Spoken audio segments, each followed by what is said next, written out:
Hello, siblings and self-starters. My name is TB Skyn, and happy Pride, everyone. I do a video for Pride just about once a year, and the deal, or rather the goal that I have set with myself, is that it should be a video that would somehow have been useful to me when I was younger. Like, I want to make videos that would have been helpful or useful, would have clarified, or just in some way been comforting or instructive for myself when I was younger. And one of the things I definitely needed when I was younger was someone to ask questions about this stuff. Someone like in an open and like non-judgmental way who's willing to listen to my questions, even the weird and kind of off-putting ones, and be like, hey, I'm gonna try and give you an answer as well as I can from the experiences that I have. So that's what I'm gonna try to do this year. Now, fortunately, like nowadays on the internet, no shortage of queer people articulating their experiences and answering questions. Thank God for that. But nonetheless, this is something that I might have needed when I was younger, so that's what I'm gonna try and do. And I put it to my Discord community, basically. Said that if you have any questions about anything vaguely Pride themed, like so identity, sexuality, romantic attraction, lack of romantic attraction, erotica, how to relate to yourself, gender, whatever, and you think that I can provide some kind of useful answer to those questions, well, put them in this room and I'll pick some out and we'll do a little AMA sort of video podcast-y sort of slideshow thing, which is what you're looking at right now. So we're going to be covering some adult subjects. We're going to be covering, like I said, sex, identity, sexuality, romance, all those sorts of things. So if that's not kind of what you're here for, or if you're maybe a little bit too young to be partaking in those discussions, well, feel free just to leave this video right now. But we're going to get into it with a light starter, which is a little bit about history, coming from Kenji the Sneck, who asks, why do you think that punk rock metal culture is so tied to the LGBT community? And that is actually a fascinating bit of history, but I guess the simple answer to that question is, well, because they share material conditions. And the more I think the more true answer is because queer people make that music. Like queer people are a huge part of the foundation of those genres. Now, there are definitely subsections of punk, rock, and metal that are white supremacist, that are bigoted, that are patriarchal, that are traditionalist, that are like very, very racist and frankly quite fucking terrible, who definitely are not supportive of like the existence of LGBTQ people. But queer people are a huge part of the foundation of punk. Queer people are a huge part of the foundation of rock and of metal. Like, queer artists are some of the people who are definitional in all of those genres, who invented what those genres even are. And especially within punk, this is true. And part of that comes down to a shared material experience, which is to say that queer people have for a very long time been outcasts from society. They've been oppressed. They have been actively hunted for extermination by, air quotes, polite society. And the same thing has often been true of punk communities. And like punk, of course, also has a lot of connection to the left, in the sense that like, there's a lot of anarchists, there's a lot of communists, there's a lot of socialists who who organize in the punk scene and who make punk music to support their causes. And so there's just a lot of overlap there. There's a lot of shared experience. There's a lot of solidarity from having similar conditions to one another. Like when the cops come for queer people, like a lot of the time, the people who've been on the front lines fighting back and protecting their queer siblings have been punks from the punk community, because they too experience a lot of harassment and targeting by the police. So there's just a lot of solidarity and overlap between the experiences and the needs of those subcultures. That's kind of where that comes from. That's a very simplified and sort of broad answer. There's a lot more very specific and interesting history that you can go into with the overlap between like queer communities and like the subcultures of rock music, but you'd have to read a book for that. I've read a few of those, but it's many years ago and I don't really remember the details, so I'm gonna leave that there. So the next question comes from Arthur the Cosmic Flaw, asking, is it fair to identify yourself with a sexuality when you yourself aren't a type A example of it? I myself, for example, have no issue dating men or watching gay porn, but that romantic attraction for men isn't there like it is for women. And I guess my short answer is yes. That's completely fair, and in fact you should, and it's cool and based and good if you do. But the longer answer is I've got a lot of questions like this about how to find a label and how to identify yourself with the label, how to get the right label for yourself that really fits you, and how to know whether you can identify with this or that label. And my general answer to that is to reverse your thinking a little bit, because you are not supposed to live up to the label. You are not supposed to conform to the label. The label is supposed to conform to you, right? Like these labels, these identity markers that we have, these are terms and terminology and language that we invented to help us describe to other people what our human experience is like, right? When you tell someone, oh, I'm gay, or I'm straight, or I am bisexual, or I am like biromantic, genderqueer, like when we give people those label names, what we're giving them is a handful of sort of canned information that helps them approximate an understanding of what it's like to be us. When you tell someone, I am gay, that's a lot easier than sort of describing to people from step one, well, I feel sexual attraction to men sometimes under some circumstances, and like I don't feel sexual attraction to women, and so therefore, that is what my sex... Like you say I'm gay, and people kind of get it, right? Like that's the purpose of the label. The label is also very useful for organizing, it's useful for finding community, it's useful for feeling connected to the experiences of other people. If you identify as a bisexual, for example, and you know that there's a whole bunch of other people around you who identify as bisexual as well, that can help you so much feel less alone in yourself. Like aromantic as a label has been very useful to me in feeling less alone in my experiences, knowing that the way I feel isn't like just a weird psychosis that I am living in, but in fact just a normal part of a normal human experience that thousands and millions of other people also have. But you don't have to have a label. If there isn't a label that really fits you, if there isn't a label that makes you feel good to identify with, that makes you feel happy, then if someone asks you what your sexuality is, you can just say, I don't know. You can just shrug. You don't have to have an answer. It's okay not to have one. You don't have to have a label. And like if you want one, if you need one, and you want one that's very granular and very, very matched to your particular experience, well, micro labels are there for that. And if there isn't one out there that already exists for you that fits you, you can just invent one. That's okay. Like people do that all the time because this is language which we are creating to help express to other people what it is like to be us. The label is not something that you have to live up to. You don't have to conform to it. It has to conform to you. It has to serve you. And if a label of, for example, bisexual serves you, if it helps you, if it's good for you, if it helps you organize and find people with similar experiences, if it helps you find community, if it helps you feel better in yourself, then use it. And if 10 years from now or tomorrow you realize, oh no, wait, there's a better one over here that feels more right than that one, discard the old one, throw it away. You don't need it. Put the new one on. You are allowed to.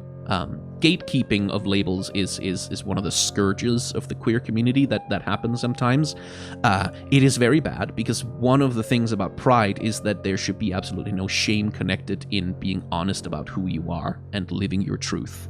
And label gatekeeping is a form of attempting to shame people out of adopting of expressing particular experiences.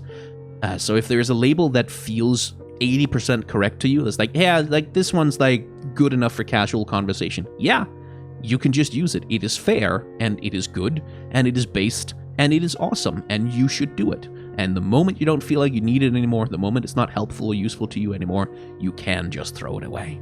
Next question comes from Spam Wing Duck asking, as an aromantic person, what was the defining moment for you of realization that you indeed were aromantic? And that is a slightly complicated question because the answer to that is no. The answer to that is no. There wasn't one. There hasn't been one, and I strongly suspect there isn't gonna be one either. For me, like for some queer people have those moments of revelation, like those moments of clarity when all of a sudden like the skies part and a ray of sunlight beams down and they understand, right? Like that's the thing that happens to some people. It doesn't happen to everyone.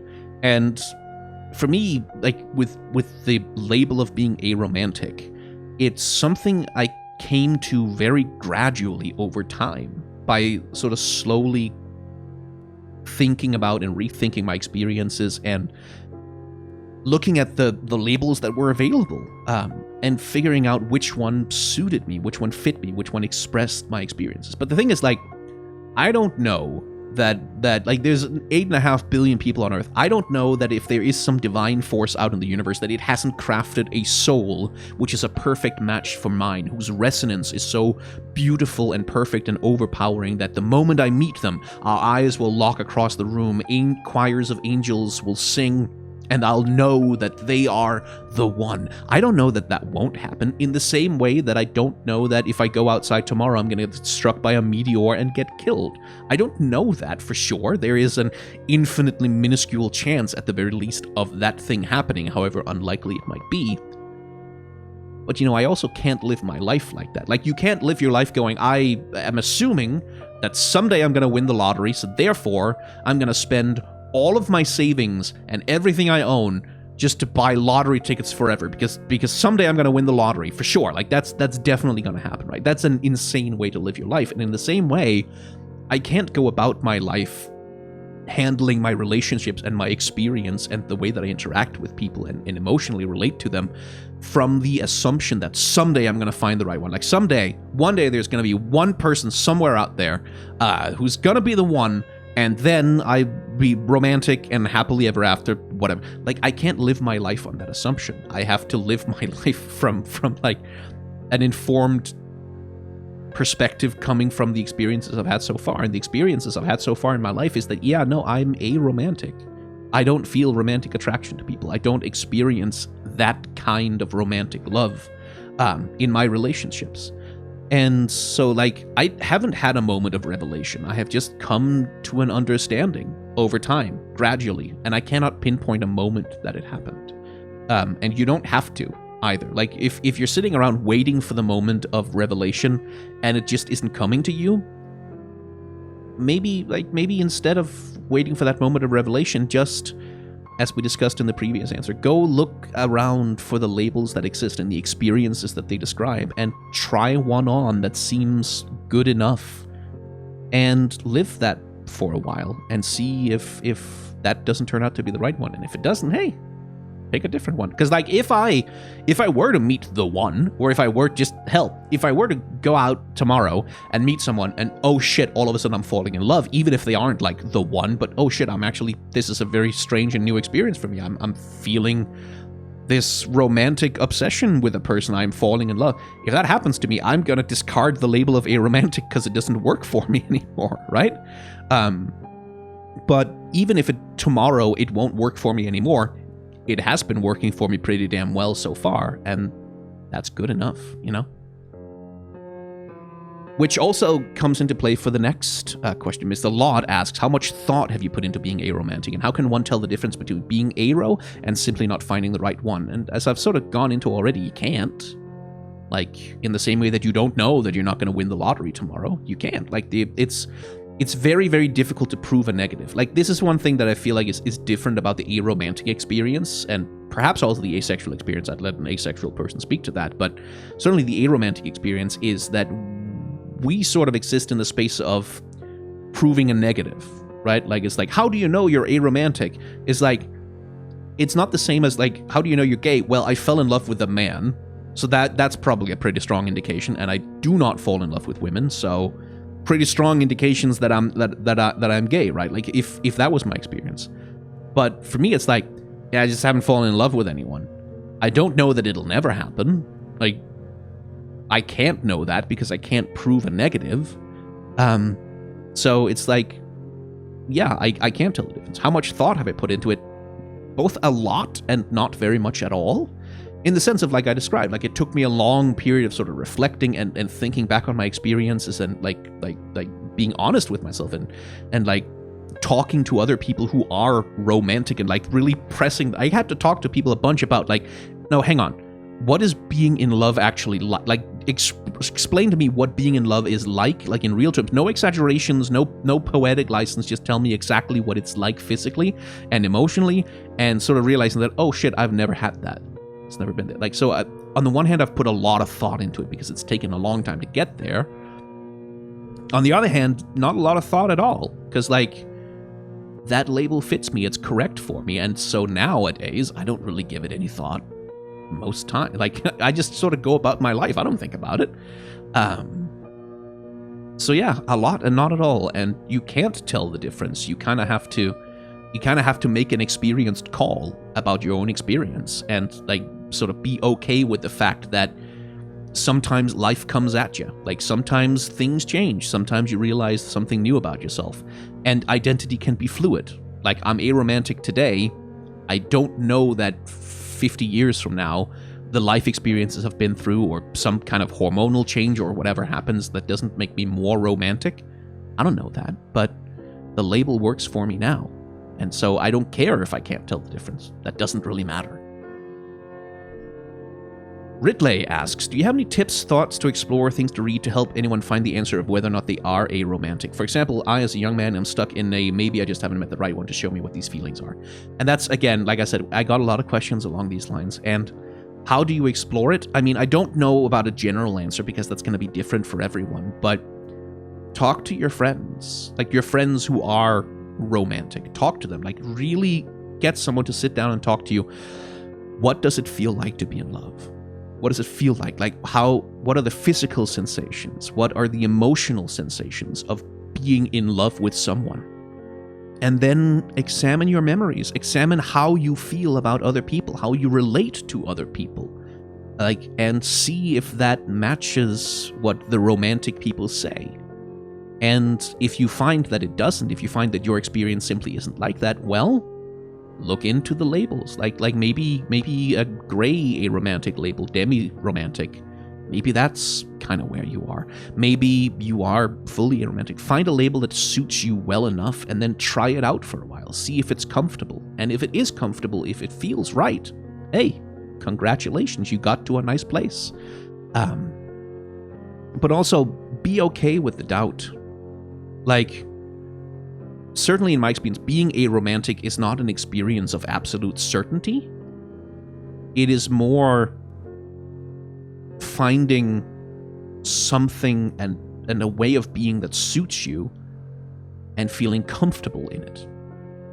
Not feeling like ironclad faith certainty in it, but feeling comfortable in it, feeling happy in it. Like that's the thing that, at least I think so, is the thing that matters, is that you are happy in the label and the life that you've landed in.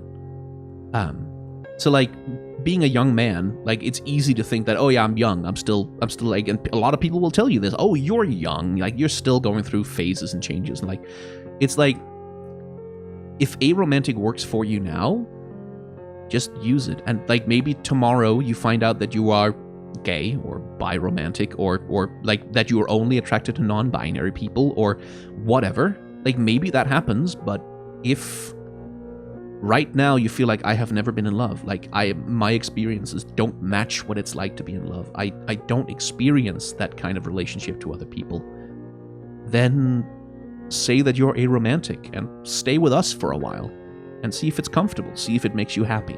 And if it does, welcome along. If it doesn't, try and move on to the next thing. But no, yeah, like find some people to talk to and really ask them to tell you about what it is like to be in love and see if it matches any experience that you've ever had. That might be a good place to start. Varia the Villain asks, does it ever feel like romantic and sexual attraction are confused a lot? Because for me, personally, that was the case that had me struggling with the fact that I'm aromantic, and I wanted to see what your thoughts are on it. And, oh god, yes, holy fuck. This is the thing that I got trapped in a lot when I was younger, is it's sort of related to the concept of comp het, or compulsory heterosexuality, which, describing it very broadly, is essentially we are all used to kind of thinking of ourselves as normal. Like we're often used to kind of thinking of ourselves as normal, right? Air quotes, normal. And so the experience we have, we understand what the normative experience is, which is to be cisgender, heterosexual, monoromantic, and like and so on and so forth, and monogamous.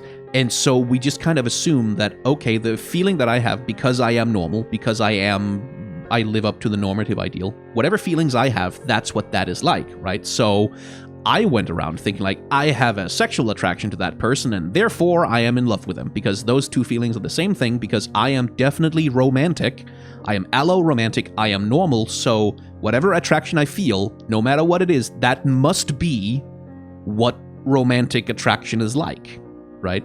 And so I got into relationship with people who might fall in love with me back, and then it turns out that I was not actually in love with them, and I couldn't reciprocate emotionally what they needed from me, or in an equitable way, and the relationships, as you might imagine, fell apart pretty fucking badly, because I was under the misapprehension that any attraction I feel must be romantic, because that's normal and I'm normal, and therefore that's what's happening. And yeah, like I got in a lot of trouble with that because I didn't understand that there was an option to be sexually attracted to someone without being romantically attracted to them. That those things can in fact exist on spectrums that don't necessarily overlap. And yeah, they get confused a lot. And they certainly got confused for me. And they aren't, as it turns out, the same thing at all. Which leads us quite naturally into the next question from CD, asking how heteronormative socialization and expectations affected your relationships. As an aro ace, I've caught myself being confused, disappointed that I experience things not the way they are described. And yeah, like that was a source of, like I said, I got into some relationships that fell apart badly. And I do mean badly. And when my partners in those relationships got mad at me, they had pretty fucking good reason to, because like, I got into the relationship, I didn't know this, I didn't understand this, but I got into the relationship on false pretenses. I got into the relationship on the pretense that I was in love with them, because I thought that that's what my attraction is, that it must be, because of that's normal if it's that. And it affected my relationships very badly. Like there would be these honeymoon periods of like maximal attraction when you're the most horny for one another, where everything was fine because I felt a ton of sexual attraction towards them and they felt a ton of sexual attraction towards me. And so that was great. We had that in common and we felt a lot of connection with each other. And then like you can't run on horny forever in a relationship. And when the time came for like the romantic attraction to take center stage and to be the glue that held us together, I didn't know what the fuck to do, and I was confused by it because like, what do you mean? Like what? Why are you feeling this way towards me? Why are you acting this way towards me? I have no internal desire to engage in this kind of relationship behavior. It doesn't feel right or natural to me. And like one of the ways that like one of the very mundane ways, I've talked about this before, that manifested is I had a partner at one point who wanted to call me all the time and talk to me all the time and hear about my day and like what have I been doing and what I've been up to and like how am I feeling and what's going on with you. And I didn't understand that or feel the same desire to be constantly involved in their life because I wasn't in love with them. And they were in love with me. Like, of course they were obsessed with me. They were in love with me. Like, what do you like that's what that is. But I didn't have that emotional need in the same way. I didn't have that same emotional need for connection. I didn't have that same emotional need for togetherness and emotional intimacy with them that they had for me. And so I was quite a, like, frankly, looking back at it, a shitty partner in that relationship. Like anyone who like heard the story about how our relationship turned out and said like, well, he was a fucking shitty boyfriend. Yeah, no, I was. Like great sex does not make up for everything, as it turns out. Lord. Because yeah, like I've also felt very alienated and confused and disappointed by that because again, I labored under the presumption that I was air quotes normal and that my experience was normal, and so I didn't understand these abnormal things that my partner was asking for me. I thought that was weird. I thought that was kind of alienating and intrusive, and I didn't really want them that emotionally intimate with me because, like, again, my primary attraction to them was sexual, even if I didn't understand that. So of course I wasn't looking for that emotional intimacy. And yeah, no, like it some relationships really fucking fell apart over that. And that's healthier for all of us. Like, thank God I didn't get stuck in one, like a loveless relationship like that. That would have been fucking horrible. But no, yeah, like it not just confused and disappointed, it got ugly. And like I hurt some people, and I got hurt pretty badly. Like, because that's the other thing. Like I've sort of talked about how I was a shitty partner to my partners back then because I couldn't reciprocate emotionally. But also I often felt very unhappy in those relationships and unfulfilled and stifled, because like they also couldn't meet my emotional needs, which of course are different when you're not in a even though you don't know it, if you're not in a romantic relationship with someone, if they project romantic needs and expectations onto you and ask you to fulfill them all the time, that's exhausting and alienating and kind of damaging. And that also hurt me quite badly and fucked up my relationship to relationships as a whole. In some ways that have taken a long time to deconstruct and sort of start to figure out. So no, yeah, like I am fucking with you there. Like that heteronormativity, that compulsory heterosexuality, that experience is very real, certainly for me. Which leads us on into the next one from Mirrors. As an aromantic person, I understand and have come to terms with the fact that I don't feel much in the way of intimacy. I do, however, feel its absence, and sometimes that profound romantic loneliness does get to me. Is that something you've noticed about yourself? And if so, how do you reconcile that? And yeah, oh my fucking god. Because the thing about being aromantic is like just because you don't feel romantic attraction to people doesn't mean you don't want to have intimate relationships with people. It doesn't mean you don't need intimacy. It doesn't mean you don't need closeness. And then it's not enough, like, you can't just hire a sex worker and get your rocks off and then you're emotionally fulfilled all of a sudden. Like, we still need intimacy and relationships with other people.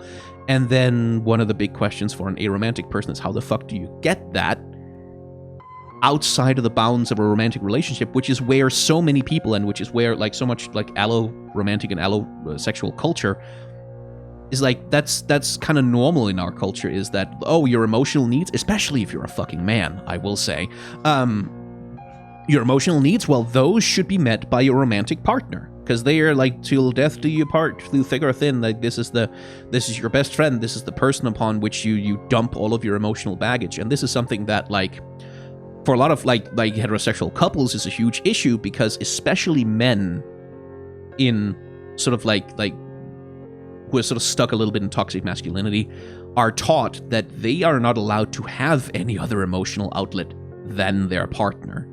And so they put the burden of their entire set of emotional needs on their partner, creating like a huge disparity in the relationship, where women, generally speaking, are sort of more expected to have like huge friend groups and like have a lot more emotional intimacy with their girlfriends than men do with their, I was about to say boyfriends, that doesn't quite work, but like than men do with their friends in that sense, like a much more like so like that's a thing that happens even to straight couples, that certainly affects an aromantic person as well, because I know exactly what you're talking about when you're talking about the romantic loneliness, because I have felt that a lot, especially when I was first sort of starting to figure out that aromantic is a thing that you can be, and hey, shit, maybe that's the one that describes what's going on with me.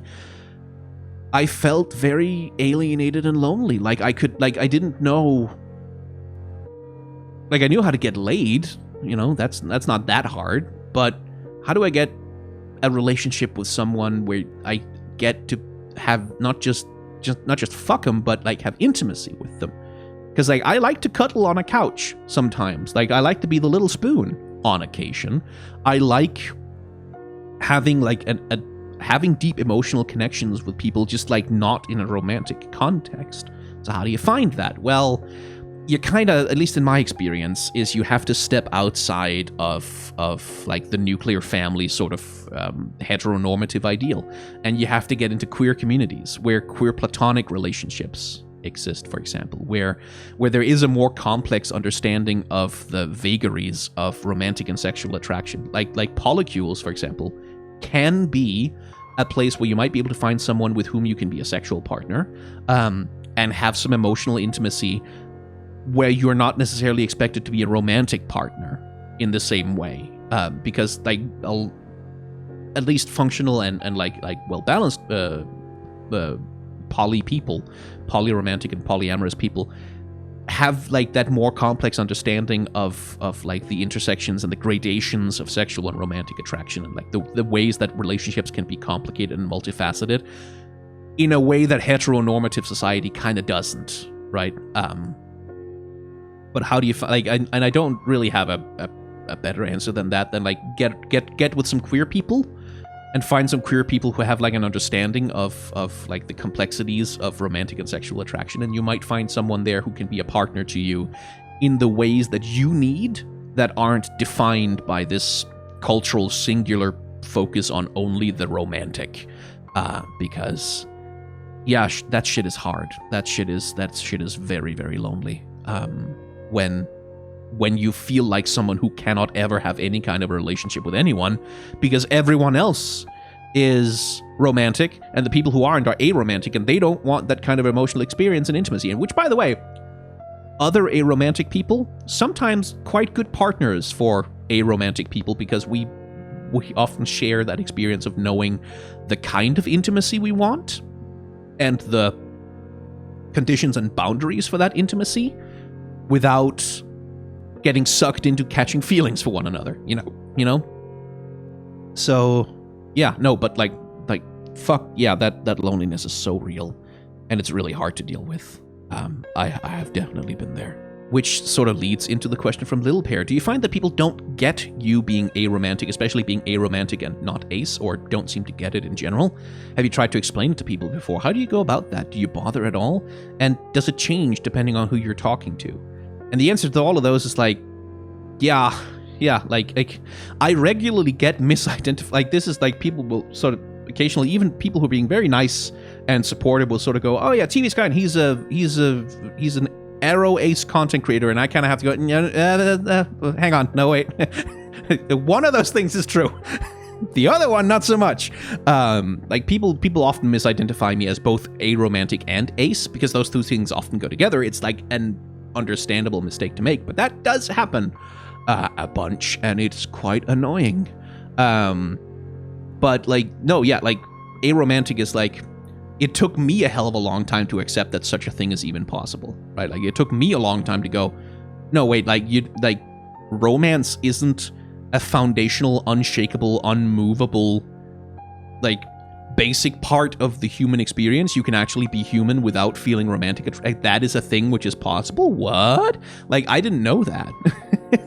Like, and it took me a long time to accept that this is possible, because so much of culture, so much of media, and so much of the way that the world is built up sort of presupposes the primacy and the supremacy of romantic attraction and romantic love as like the glue that binds the world together, right? And realizing that that's not true was not a thing that just happened like overnight, you know? And so I don't really expect that to be for other people as well. Like, if I tell someone that I'm aromantic, I do expect them to kind of push back and say, you sure you just haven't found the right one? Like, how do you know that? What? That's not a real thing. Everyone's romantic. Everyone feels romantic love. Or try and be supportive about it in the way of saying, like, oh no, don't talk about yourself like that. I'm sure you'll find someone someday. Like, as though they feel like I'm talking down about myself. I'm being like, oh, I don't deserve love. I am a loveless wretch on the outskirts. Like, and so, no, there's someone out there for everyone. No, there isn't. There's probably, like, again, I don't know that 400% for sure, but like, no, there isn't. There isn't one for me, because I don't want one. I don't want there to be a one for me. I'm not complaining. I'm not being like, oh, I wish I was romantic. I'm saying, I ain't. I'm trying to tell you what it's like to be me. And they sort of go, oh, but no, don't talk about yourself like that. You're so nice. You're lovable. You'll find someone. It's like, no, that's not what I'm saying. I'm not talking down about myself. So for the most part, I don't bother. I don't talk to people about, like, I don't really identify myself. Hello, I'm TV's Guide, and I'm aromantic. Like, if the conversation sort of gets into the point where I have to talk about it, sure. Like, if someone's hitting on me, for example, if someone's trying to initiate a relationship with me, I might have to have the conversation, and I always fucking dread that, because, especially in the context of being a man, right? Like, there is this sort of like hit it and quit it thing of like, men will say anything to get out of having to make an emotional commitment. And when you are a man telling someone you're aromantic, that's kind of what you sound like. You kind of sound like someone's like, no, I'm a free spirit. I'm like a shark. I have to keep moving. I can't make an emotional commitment to you, babe. Like you kind of sound like that fuckboy douchebag. If you're not careful, and even if you are careful, you sound like that. Whereas, like, you just don't want to make an emotional commitment to someone. You just want to fuck, and then you don't want to, like, give any kind of intimacy or support back, right? Like, you just want to hit and quit it. And that's not really what I want. Like, in fact, I kind of don't go in for one-night stands that much, frankly. I don't find them that satisfying. It's a lot more satisfying to find someone and be like, hey, you and me, we're gonna get together and we're gonna do some shit for a while, like multiple times. Like, we're gonna get into it, and then, you know, maybe you find that the spark peters out, and then you sort of leave it at that. But one-night stands, not so much. But like, trying to explain that to someone who doesn't know about being aromantic, who's not familiar with like the whole thing about that, who still sort of labors in the world of, like, everyone feels romantic attraction, that's normal, that's what everyone feels, is hard. And it's easy to get misunderstood and thought of as someone who's cold or uncompassionate, or, like, I've been accused of being a sociopath over it. Well, someone, like, I don't think they meant it quite so harshly, but, like, when I tried to describe it to them, they were like, have you ever been assessed for being, like, a sociopath? And I was like, motherfucker, like, that did piss me off. I didn't go off on them, but it was a thing of, like, really, that's what you're gonna say to me? Oh my god. I eventually sort of explained to them, and, like, I showed them some websites, like, about, like, no, this is not, I'm not sitting here making this shit up to you. This is, like, a thing, and there's a lot of people like that. There's a lot of people who feel this way, and, like, just so you know. And it's a fucking hassle. It is a fucking hassle. So for the most part, I don't bother explaining that. Most people don't need to know, you know? Like, most people I meet, that's not relevant information. They don't need to know what my romantic attraction is or isn't. So I just don't talk about it much. King Pengu asks, as an aromantic, do you ever miss social cues relating to romance, or is it just a lack of attraction? Like, have you ever missed that someone was flirting with you, or missed the fact that people were romantic with each other? I mean, I've missed that many times. Like, I've missed romantic and like cues and like flirting cues many times in the past, but that wasn't really because I'm aromantic. So much as it's because I was oblivious, or that I just hadn't learned how to pick up on them yet. Like, as a younger man, I was very oblivious to it. I didn't really know how to pick up on them. I didn't really understand how flirting worked as such. Nowadays, without tooting my own horn too much, I'm pretty good at it. I'm quite good at flirting when I want to be, and I'm quite good at picking up on when people have a little thing for each other, especially, like, even when people would much prefer that I didn't know. I have been quite good at picking up on it, which has been very funny. And I don't think my being aromantic has really affected that so much. That's just a matter of experience. Like, flirting and romantic cues and stuff like that, that's just a social language. At least this is my experience, obviously. That's just a social language, and it's something you can learn to decode and read if you put some time and effort into it and you get some experience. So yeah, no, I don't think that's really messed with me. But I do know for some aromantics, like, because romantic attraction, and, like, especially if you're I think especially for aro-ace people who are also asexual, like, that interplay between, like, the romantic and the sexual flirt, and, like, those cues of showing interest and stuff can feel very foreign and alienating, and very outside of the way that they want to interact with other people. But then also, like, some of the fucking ace people I know are the flirtiest motherfuckers on God's green earth. Good lord.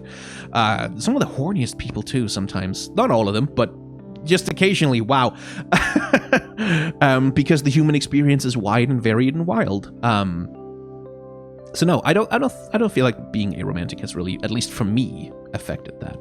Pneumatometry asks, how do you think being aromantic affects how you perceive and interact with romance and shipping in media? Now, that one, I think, it does have a big impact, because I actually really like romance fiction. I like romance fiction. I like romantic comedies. I like movies where, like, the two people meet and they find out, oh my god, we're the one for each other, and by the end of the movie they overcome all of the trials and they have their big climactic kiss and they get together and happily have. I like those tropes. I like that kind of media. I enjoy it a lot. I have cried at many a romantic resolution to a big drama, not because I particularly want it for myself necessarily. I think for a while my interest and attraction to those things came from a sense of loss, or that I was missing, like, as a yearning to have that experience. But Nowadays, much more, it's just because one of the wonderful things about art, one of the beautiful things about art, is that it can allow us to experience what it's like to be other people. Like, it's a way to reach across the gap that exists and inhabit someone else's experience, or at least begin to understand it. So for me, romance media is a way for me to understand an emotional experience that I don't and probably will never have, right? Like, what's it like to be in love? What is it like to feel such a deep connection and such a deep want and need and addiction to another person?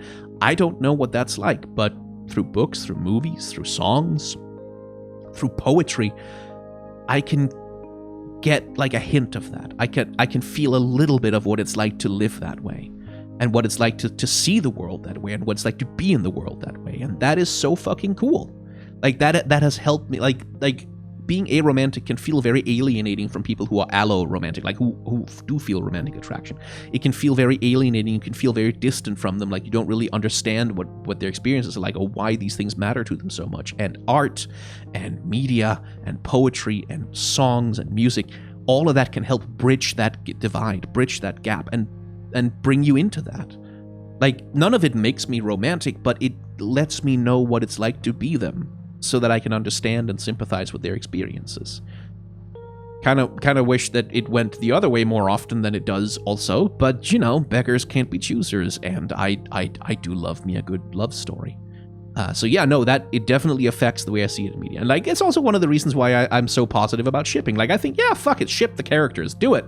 Like imagine their romantic dynamic. That's fun. Like, figuring out how a romantic dynamic between two characters would work, what they would give to each other, what they would need from each other, how they fulfill each other, how they make each other better or worse. It's fun. It's good. It's like for me, that's a fun little mental puzzle. Like, that's from a storytelling perspective. That's like, shit, like figuring out the mechanics of how that shit all fits together is like assembling a big castle made of Legos to me. It's that's why that's fun for me. So like, I definitely think being aromantic affects that part of my experience. Which leads us on to a spicy one from Tyra asking, what's your opinion on aromantic representation in fiction? To which my answer is, what representation? Honestly, frankly, like, what representation? Because that's a tricky thing from a storytelling perspective, I think. Like, it's something I thought about a lot. Like, how would you do that, really? Because you can make an action movie with a romantic subplot easily. Like, fucking, like, a lot of them, like, most of them fucking have that. Most of the action movies, like, often have the subplot where the guy gets with the girl and they get together. Like, that's easy as pie. That's basically integrated into the structure of it. You can make a romantic tragedy, you can make a romantic comedy, you can make a romantic action movie, you can make a romantic anything, right? Easy to do, because it's a plot where two characters meet, they are attracted to each other, they fall in love, and then, like, they commit to each other. That's a plot where things actually happen. But a plot where it's like the characters meet, they are not romantically attracted to each other, and they do not fall in love, is like that. So they're friends then, right? But then every movie that depicts a friendship is not the same as a romantic representation, right? Like, those aren't movies or stories about being aromantic. But any story with a romantic subplot is about being romantic. It's about the romantic experience. How do you do that with the aromantic experience? I don't actually rightly know. I don't know how to do that in a way that, like, makes it distinct and unique from just a story where characters are friends without being romantically involved. Like, outside of making that the primary subject of the movie, like a movie about specifically the aromantic experience. Like, because I can easily imagine, like, a romantic comedy where one of the leads is aromantic, where, like, they realize that halfway through the movie, or, like, the movie's kind of about these two people, like definitely having a connection and, like, a spark and a thing for each other, and, like, maybe a sexual attraction, but coming to realize that there isn't a romantic one and sort of having to navigate that. Sure, you could do that. But, like, a romantic comedy where the leads end up being just friends, again, wouldn't be the same as a romantic comedy about, like, an aromantic person, right? Like, or just a comedy about a romantic person, an aromantic comedy, right? I don't know. I don't know how to square that circle, because it comes, again, back to that thing we talked about, which is the difficult part. One of the difficult parts of being aromantic is that you're working from the perspective of proving a negative, which is really hard. I don't know. Like, what's my opinion on aromantic representation in fiction is that it's probably really fucking hard to do. I don't know that I could figure out how to do it gracefully. And also that, for the most part, it doesn't really exist that much. Like, the only person a character I can think of off the top of my head who's, like, explicitly said to be aromantic is Jughead from the CW Archie comics. Like, I think they have, like, a scene in there where Jughead is very explicitly like, no, I am aromantic and asexual, and I don't fall in love, and I don't want relationships and all that. But, yeah, that's about all I can think of. And it sucks a little bit, because if there was more space for aromantic people in media, in fiction, probably would be easier for us to realize that that's what we are. But it's also, when I think about, like, how would you do that, I'm also like, yeah, it's a little tough. It's a little difficult to do, actually. at least in a way that's explicit, like that is like representational. Because aromantic people, like I certainly know for myself, I can easily see myself in any like pair of characters where they have a spark and a connection and they like each other, but they are just friends. Like, that feels like the kind of relationship I want with people. Although I would also occasionally like to have sex. So like, but that's not the same as having aromantic representation, and I don't know how to do that. I wish someone would figure it out, though. Anna/Anton asks, there's been a resurgence of Puritanism within the younger generations of queer people. Why is this happening now, and how do we combat these attitudes? And yeah, I don't want to speak too much out of turn here, in the sense that I don't know that I'm an expert on all of this. I don't think I can give you a full answer as to why or how to fight it. It's complicated and many-faceted and nuanced and hard to explain and understand. I can tell you some of it, though, because some of it is very, very clear, and that is divide and conquer. The primary immediate political response of the right to gains by the marginalized is, and pretty much always has been, divide and conquer. When the right loses some kind of a fight where marginalized people are able to successfully argue and articulate for their own rights and win those rights politically, the right says, okay, who can we turn them against then? Like, how can we get these people to act like we do and assert a hierarchy? And in America, for example, in the United States, one of the things that's been written a lot about is the way in which white liberal queer people, especially gay men and gay women, have been convinced to turn on their trans and like gender non-conforming and like other queer siblings, right?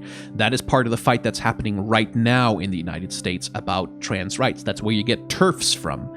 These are people who have been convinced by the right wing to think of the world in terms of hierarchies and to see trans people as lower in the hierarchy than themselves. And so, in order to secure their own place in the circle of privilege, in the hierarchy, they step on the hands of everyone else who's trying to climb up with them, right? These are people like TERFs have been convinced to think of trans women as the threat to the rights of women, right? Like as the encroachment of these men in women's clothing, right? Like as they like to think of it, as a threat to the rights of women as a whole, as a sexual threat to women, as a political threat to women, and they've been convinced to spend all of their energies fighting trans people instead of, fighting the actual fucking conservatives who are actively trying to repeal abortion rights, right? It's divide and conquer strategies, and that shit filters down, right? Like that shit filters down culturally into younger generations who see this happening and who are affected by it in those same ways. Another one of the reasons is that, as I mentioned previously, we've made huge gains for queer acceptance over the past 30 years, but a lot of those gains, especially in the culture, have been mediated by corporations. And corporations have this thing of have this constant resistance where they're willing, we'll accept existence of gay people, we'll accept queer representation, sure, but only in the most wholesome, saccharine, denuded, heteronormative ways possible. So we'll accept that, queerness and gayness, sure. you can have a person there who has a man who has a husband, but they have to be married, and they have to be monogamous, and they have to be wearing suits and ties, and they have to be like they have to be romantic and sweet with each other and family friendly and wholesome, and they have to aspire to a white picket fence and a little house in the suburbs and a car and like a normal job like being an accountant or whatever. They can't be the weird queers. They can't be the strange queers who wear leather and face masks or like or into puppy play or whatever. Can't be the weird queers. Just the most boring, straight-laced, generic, censored queers, essentially. That's the kind of queerness that they accept, and that also filters down. The Disney Corporation especially is one company I will blame for this in Western culture, is they are willing to accept the existence of gayness and queer people, but only the most wholesome kinds. Only the sweetest, most non-problematic, most denuded, censored kinds of queerness are acceptable, because those are the kinds of queerness that can be monetized. And that filters down.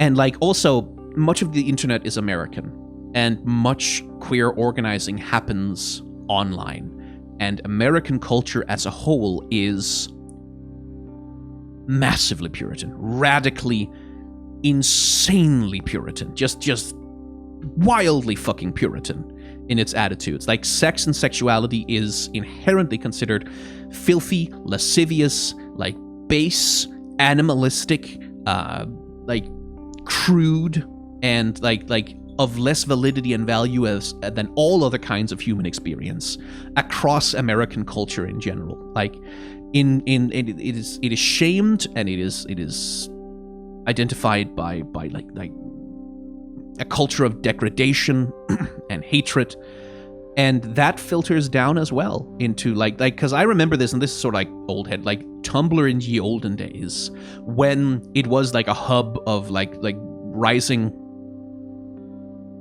understanding of like social issues and like social justice discussions and stuff like that. Something that's also been written about a lot is the way in which that sort of rising understanding of things that are problematic and like things that sort of knocking a can over on my floor there, like the ways in which social justice discourses were weaponized as means of demonstrating and preserving purity, right? Like that a lot of people got it into their heads that the way to engage in the fight for social justice is to use it as a means to demonstrate your own purity and to secure your own purity. So that the purpose of criticizing problematic media was not to develop a better critical understanding of the media that you consume, but to separate out the pure media, the good media that wasn't problematic, from the media that was problematic and which was bad, and sort of staking an identity in only being identified with and enjoying the pure media, right? Like, and that's also a big part of it, is that there's a Puritanism that comes from this hierarchical and Puritanistic thinking that prioritizes moral purity above all other things as like a marker of who is a valid person and who isn't, that filters down into culture in so many ways, where they become, again, it's divide and conquer strategies, right? Like where, yeah, queerness is acceptable, but not queer sexuality. We'll accept queerness, but all the aspects of queer sexuality, all the aspects of like sexual expression and exploration and sexual freedom that comes with the queer struggle for liberation, we'll carve that one out. We'll wedge ourselves in between those two things and say that you can definitely be gay and you can definitely have romantic attraction, but you can only do it in the missionary position. You can only have the normal sex, because all of the sex that we have decided isn't normal, that's freak shit. That is impure. That is wrong. And if you like that, if you identify with that, then you too are impure, and you are problematic, and you are bad, because you should feel shame about that, which leads us on to how do we combat these attitudes. And again, I don't have all the answers here. I don't fucking know. It's much more complicated than what I've laid out so far, and the answer of how to fight it is also complicated, but the simplest answer I can give to that is we fight it with fucking pride. Because that's what pride is. It is to look at all these forces of Puritanism, all these forces of hierarchy, and oppression and repression that says you must deny yourself and parts of who you are. You must be ashamed of certain parts of who you are and what you are in yourself. And we look at them and we say, no, fuck you. I'm going to be proud. I'm here. I'm queer. I'm not going to go away. Get fucking used to it. That's what pride is. That's why pride is a protest, is because it's this insistence, this often violent to the sensibilities of like polite society, air quotes, insistence that no, all of these things that you shame me for, all of these things that you tell me that I'm wrong for, all these impulses and all these feelings and all these experiences I have that you tell me that I should feel bad about and feel shameful about, no, fuck you, I feel proud of them. I am proud to be a human being. I'm proud to be what I am. Fucked up and weird and strange and sexual and non-sexual and like peculiar and outside of the norm though I am proud to be what I am. Right?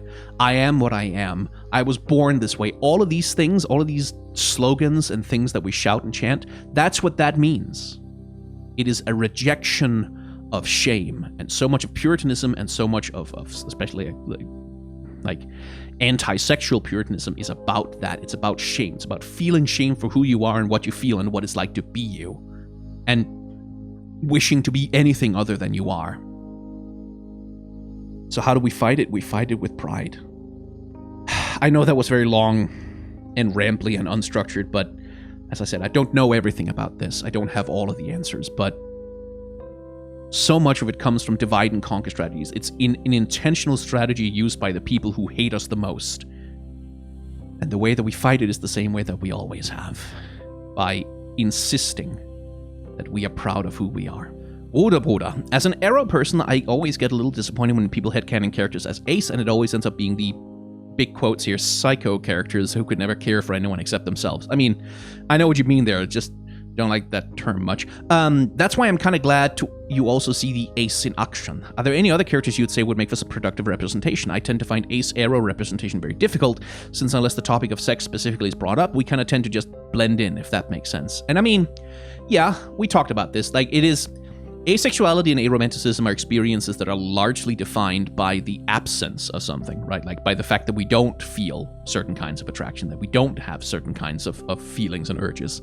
And that's really difficult to show. Like, how do you show the absence of something, non-presence of a thing? But I think that invisibility also cuts the other way a little bit. That, like, yeah, we, like, it's hard to show us explicitly, but then on the other hand, any character who hasn't been involved in a romantic or sexual relationship, or like who hasn't been displayed, like you scratch that, any character who hasn't been displayed specifically wanting and being attracted to romantic or sexual relationships could easily be headcanoned as ace or aro. Like Braum from staying with League of Legends, like Braum is a good candidate for this, I feel. Like, he's never been shown to have any romantic attraction to anyone. In fact, he's been shown very gently turning down Ilawi's advances at one point. And like, yeah, he could certainly be a character who's like lots of love for other people, lots of heart, lots of caring for his community, but like not any sexual or romantic attraction to any of them. Like, that would absolutely work for me.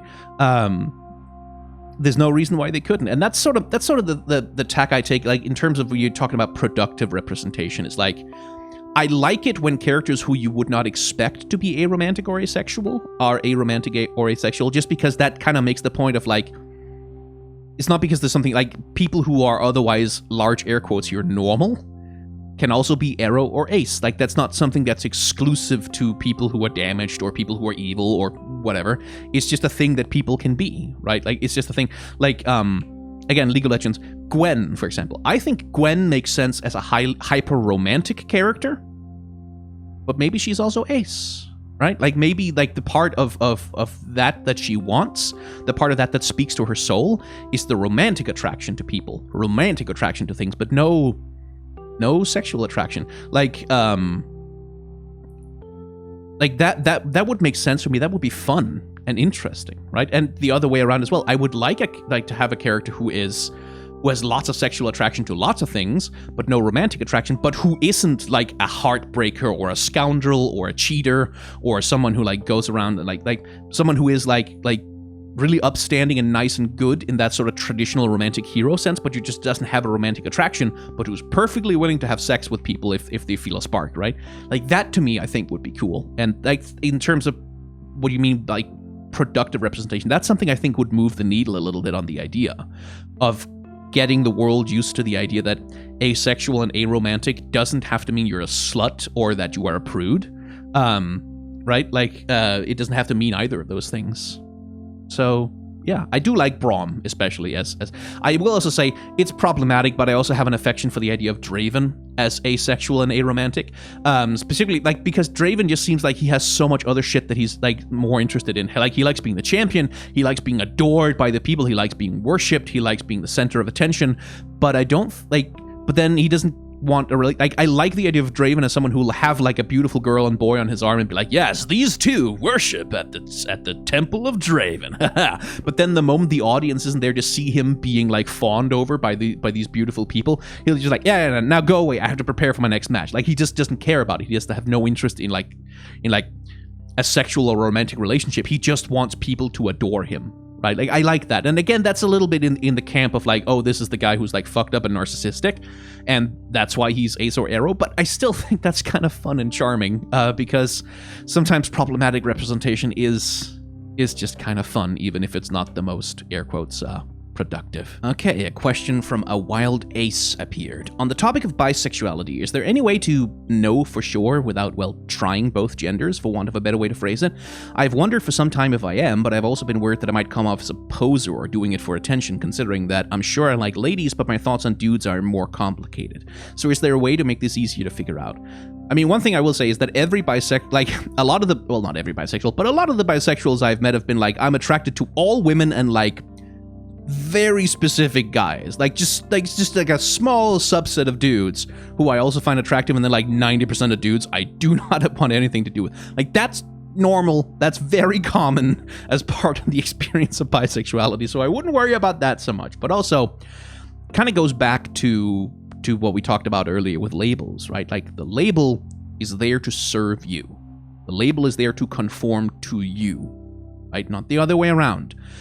So if you know that you have some attraction to men and you have attraction to women, and you feel like that puts you in the category of bisexual, like, even if you haven't tried it out, even if you haven't like done the scientific experimentation to really make sure and quantify exactly how much you're attracted to each one and so forth, if the label feels right to you, if it feels like it would help you explain what it's like to be you to other people, just use it. You should don't be worried about that. Like, there is a lot of that fear of like, can I really claim this label without being a poser? Like, am I really worthy of the label? And I thoroughly reject that line of thinking. You don't have to be the worthy of the label. The label has to be worthy of you. Right? Like, the label has to fit you. So I really want to push back on that. But also the thing you're asking about, like, how do I find clarity about these things? And like, yeah, like, trying it is a good way. Like, there are ways to do it without, but if you can get in, like, if you can find some people who are willing to sort of experiment with you and like who are willing to help you explore some things and try out some things, that's definitely a good way to do it. That's a good way to get some clarity about it. But you don't have to. Like, there's plenty, like, there are a lot of bi dudes who go through life like knowing, yeah, I could see myself with a dude maybe, but just only ever being with girls, and who know that they might be into a dude someday, but just like never sort of do it or get around to it. There's a lot of bi girls out there who will for most of their lives be in, air quotes, heterosexual relationships, but who nonetheless know for a goddamn fact that they also find women extremely super duper hot and would not mind getting with one of them, even if they've never had the experience. That's normal. That is completely normal. So yeah, like, you can definitely try it, but from what you're saying is that, like, you definitely know that you aren't not attracted to some men, right? So I feel like you kind of have it figured out already, right? Like, it's, I don't want to put too much on you. I certainly know for myself that, like, one of the things I had to learn to stop doing was try and overcomplicate and overthink my feelings. Is that if you have a feeling of like, I am attracted to this person, or I'm attracted to that kind of person. If you have that feeling, even if you can't prove it, even if you can't figure out why or how exactly or in what proportions or under what circumstances, if you have the feeling, then it's real. You know? If you know that you have attraction towards like a certain kind of man or a certain subset of man, then you have attraction like to them. You don't have to be able to explain it, you don't have to be able to prove it, and you don't have to test it in order for it to be real. So yeah, I think that's my thoughts on that. But like, once again, you don't have to live up to a label. There's no such thing as being a poser. Like, there's much in the same way that there's no such fucking thing as being a trans trender, just to throw that one out there, because that's another one of those, like, common ones that's like, oh, people are just becoming non-binary because it's popular. They're being trans because it's the in the media popular thing for clout thing. Like, shut the fuck up. No, they're not. Shut the fuck up. Stop saying that. Stop thinking that. Stop allowing that right-wing bullshit into your fucking skull. Don't do that. Don't do that. Please. And you are not a poser. Like, whatever label you choose, however you choose to identify yourself, you're not a poser. Like, you are trying to identify yourself as honestly as possible. There's nothing posing about that. Okay, question from Code Talker. Did porn ever affect your sexuality? Like having a certain taste before having seen and after some exposure, acquiring another on top of one? To me, sexual art makes me question if I'm bi. I mean, yeah, that again, very common queer experience. And that sort of leads back to, remember the thing I talked about, how I didn't know I was aromantic for a very long time because I didn't know aromantic was an option. Right? Like, aromantic is a thing you can be? Okay. Like, I didn't know that even exists as a possible category of experience to have, right? And so I didn't really know. And it's the same thing with sexuality, is like, when you see, oh shit, like this is something I know from a lot of people, is like when they see, oh shit, two dudes can make out, they can make out, and it can actually be beautiful and hot, and it can be sexy and gorgeous and attractive and wonderful. Holy shit. And once they see that happening, that sparks all of the little neurons who are just been kind of waiting for something to go off to sort of let them know, oh shit, I'm into that. That's what I want. That's the thing I want to get. Like, holy shit, let me have some of that because that looks awesome. That's normal. That is so deeply normal. And like, yeah, porn is can definitely be a big source of that.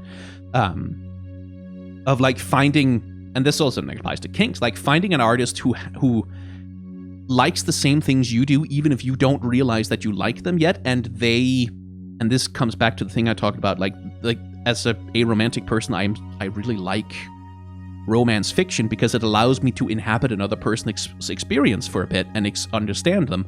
Art does the same thing. Like when someone who's really super into something draws really great art or creates really great media about that particular attraction, that can also, like, that can be a way for other people to inhabit that experience and find that they like it and find that it resonates with them, that it makes their soul sing in the same way, that it makes their heart yearn in the same way, that it makes their bits excited in the same way. And so, like, yeah, personally, definitely there's things I have discovered through pornography and erotica that I like that I wouldn't have thought that I would like. That's about as much detail as I'm gonna go into. But no, that happens all the time. That is extremely normal. Arathane, as a lighthearted question, is there any character in the Soulsborne series that particularly resonated for you from a queer perspective, either personal or general? I mean, it's an obvious answer, but you know, Gwendolyn. Like learning more and more about their particular design and experience, like the way that they inhabit a particular gender identity not so much out of necessarily an internal desire as a social need, right? Like that Gwendolyn was born, as it were, biologically male, probably. Maybe they were born with snakes for legs, which I don't know what gender that makes you. What gender would you assign to someone with snakes for legs? Answers in the comments, please.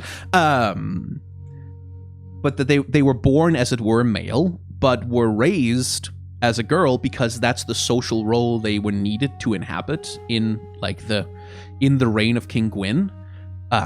Like that to me is really interesting, and that's Gwendolyn seems to have taken to it with a certain joy and a glee and a deep dedication to this thing that doesn't seem to be marred by particular resentment necessarily. But then on the other hand, they are also kept hidden.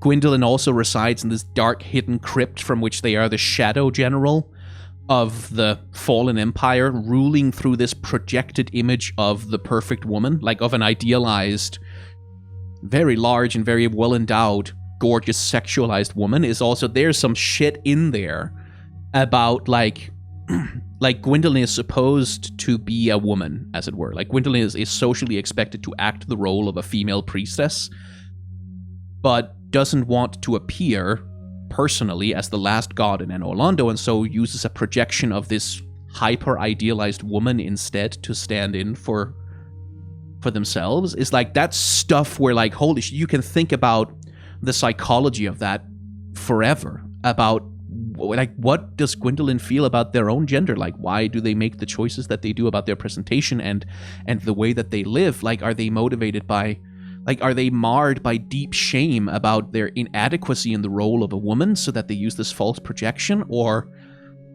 like, are they resentful of their assigned roles so that they don't want to appear in front of everyone, but rather put up this fake front that will satisfy people's desires, and so they can be alone and be themselves with them? Like, who knows? But that resonated with me in that sense of like, oh shit, there's something to think about here. There's different interpretations you can make here. There's different ways to read and understand this character that reflect real anxieties and like real things that people go through with their gender identity. Of like, that tension between the role you are expected to play by society and the not necessarily the biology, but the air quotes gender that you were born with. Like, through one lens, Gwyndolin was born a boy, right? Like, if you interpret that phrase to mean that this is a boy, like, whatever the fuck, like, who cares about the biology? This is a boy. They were born to be a boy, but they were forced to be a woman. Oh shit, we've got here someone who was assigned female at birth, but who's actually a man. That's a trans male experience. That's a trans masculine experience, right? Or the other way around, that this is someone who was born into a male body, as it were, but whose soul resonated with the moon, and who therefore decided that, oh well, if you resonate with the moon and like you have a female soul inside you, then fuck what your body is. We're going to raise you as a woman to play the role of a woman in this society, because we want and respect and value. All of a sudden, this is a trans feminine experience, and one of affirmation, which would explain why Gwyndolin is so, like, which would go some way to explain why Gwyndolin is so loyal to the regime, is because they affirmed her and like made her, like, let her live the way that she wanted to, and let her, like, there's all these different angles, all these this different ambiguity and complexity around gender and like social performance and performativity versus like the internal and the ways in which we act in our gender, because there's no answer. Like, that's the thing that resonates so often with these Souls games, is there isn't an answer, but you can imagine one, and you can create one for yourself, and you can interpret one for yourself, and it becomes so much, your interpretation of it becomes also a reflection of you, right? So Gwyndolin, definitely Gwyndolin, because there isn't just one answer with their identity, but every answer that you can think about is fascinating. And 3 questions from Macalian. Okay, I have some questions, and I know one of them will be a bit excessive, so I'm sorry in advance. Don't be sorry. I specifically said that it's okay to ask any question for this Q&A, like even sort of the personal and invasive ones, and I will make the decision about how and whether to answer them. So 1, do you have any extended thoughts about the evolution of the Setfell ship, considering it's the only ship that doesn't seem to be originally intended to become canon or implied as canon? Oh no, like, that's not remotely the only ship that's that way. Most ships and most things are not intended to be canon or implied in any way, shape, or form. Like, one of the artists I follow on Twitter has a big ship of like Jackson Rise, 2 characters who have never interacted ever, and that's normal for shipping. So just that, like that, plenty of ships are like that. But I think the evolution of the Setfell ship rules. I think it's awesome. I think it fucking slaps. I think it owns, and I think it's based. That a bunch of fans in the community just kind of decided, hey, we would like these 2 people to kiss and maybe also have some sex sometimes. And they just were so passionate about it and did it so much and did it so hard that they won some rioters over to their cause as well. Because that's literally what happened, is that the fans were so making so much fan art and being so wild about it that rioters, who also like watch the fan art and like engage with the community and engage with fan fiction and fan shit, saw it and were like, Yeah, you know what? That is cool. We think that's cool too. And then it ended up being confirmed in Legends of Runeterra. And that fucking rules. That slaps. That's awesome. I love it. I adore it when genuinely held positive, like passionate love in a fan base goes on to influence the way that a piece of media is executed. Passionate love, I said specifically here. Like, I don't like it when it's fan harassment that influences the way a piece of media is made. Snyderverse. I do not like that. That shit sucks. Same thing with like the Mass Effect 3 ending and shit like that. That's not, don't do that. But when a bunch of fans just get it in their heads to have fun with something, to play around with something, to enjoy it, and that becomes a thing that influences the creators in turn, I think that's gorgeous. I think that's creative collaboration in a beautiful way. That rules. I think it slaps. Number 2, which types of media do you think are doing the best and worst at representing the LGBTQ plus community? I don't know. That's my honest answer to that one. I have no idea. I don't know how I would measure that. I don't know how I would define doing best and worst at representing the LGBTQ plus community. Because like, indie games made by queer people are doing a pretty fucking fantastic job. Indie games not made by queer people, not so much. Punk music made by queer people, doing a great job of representing the queer experience.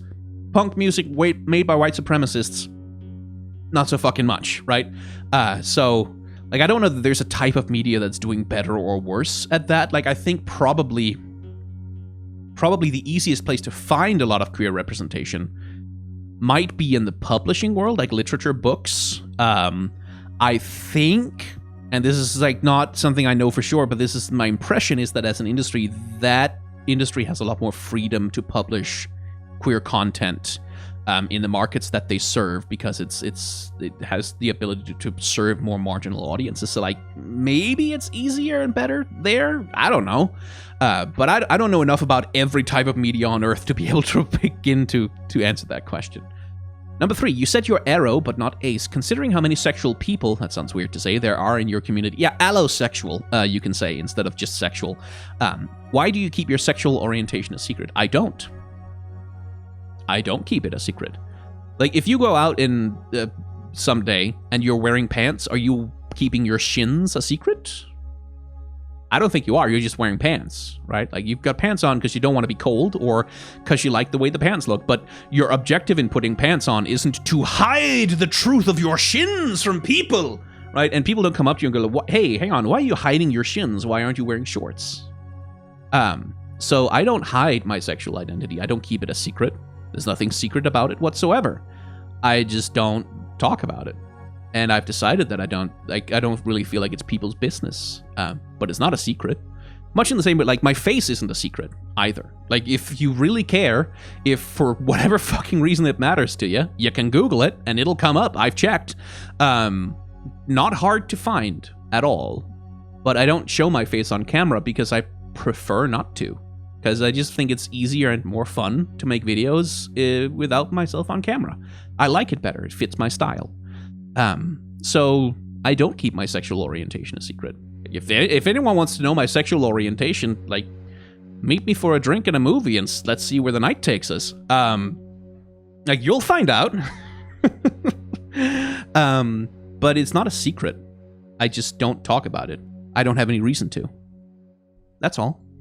Pharaoh asks, how do you feel about speculation on characters' sexuality? When it happens IRL, it feels like a sort of persecution tactic people use to suss someone out to devalue him. That dude is a little cesty. But in gaming communities, it's very common, especially for single cisgender individuals. Do you find this a substantial difference?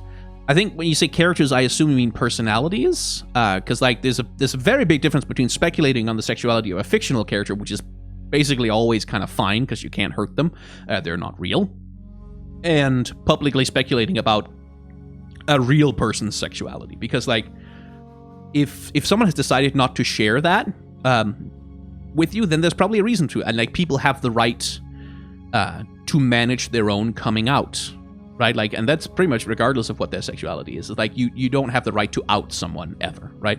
So yeah, like, speculating, like, I don't mind people being curious, for example, about my sexuality, what it is exactly. Like, it's natural to be curious. I don't mind people going, hey, is that, like, do you know if he is? No, he's never talked about it. Oh, okay. Like, that's fine. Idle speculation, idle curiosity. there's a big difference between that and then, like, as I've seen happen to some people, where people like make these long, detailed conspiracy posts about they liked this tweet and they posted that tweet, and that means that they're definitely like they're this kind of sexuality or whatever. Like, that shit is creepy and fucked up and very boundary violating and terrible. And like women, of course, like women get it worst of all. Like with people like speculating on and making judgments on what their sexuality is or what their romantic attraction or romantic orientation is. Which is a means to exercise power over women's bodies and women's lives, right? Like, men use that as a way to exercise power over women's bodies, or try to anyway. And that's something like female streamers have to deal with that a lot, where like, if a female streamer has a boyfriend, people will abuse her for that and like harass her for that, or try to harass her boyfriend for that. If a female streamer doesn't have a boyfriend but then gets one, death threats all of a sudden from people who feel like, oh, you've been leading us on, you've been cheating on us, like literally with that vibe. And plenty of female streamers who keep it secret whether or not they have a boyfriend and get harassed for that, because people feel like, oh, that's a manipulation tactic because you try to get money out of simps or whatever, when the reality of it's like, no, they keep their relationship status a fucking secret because otherwise there will be harassment and death threats, right? So like a lot of that, especially when it's applied to women, is a means to exercise power over them. Like it's a way to attack them and hurt them, and abuse them.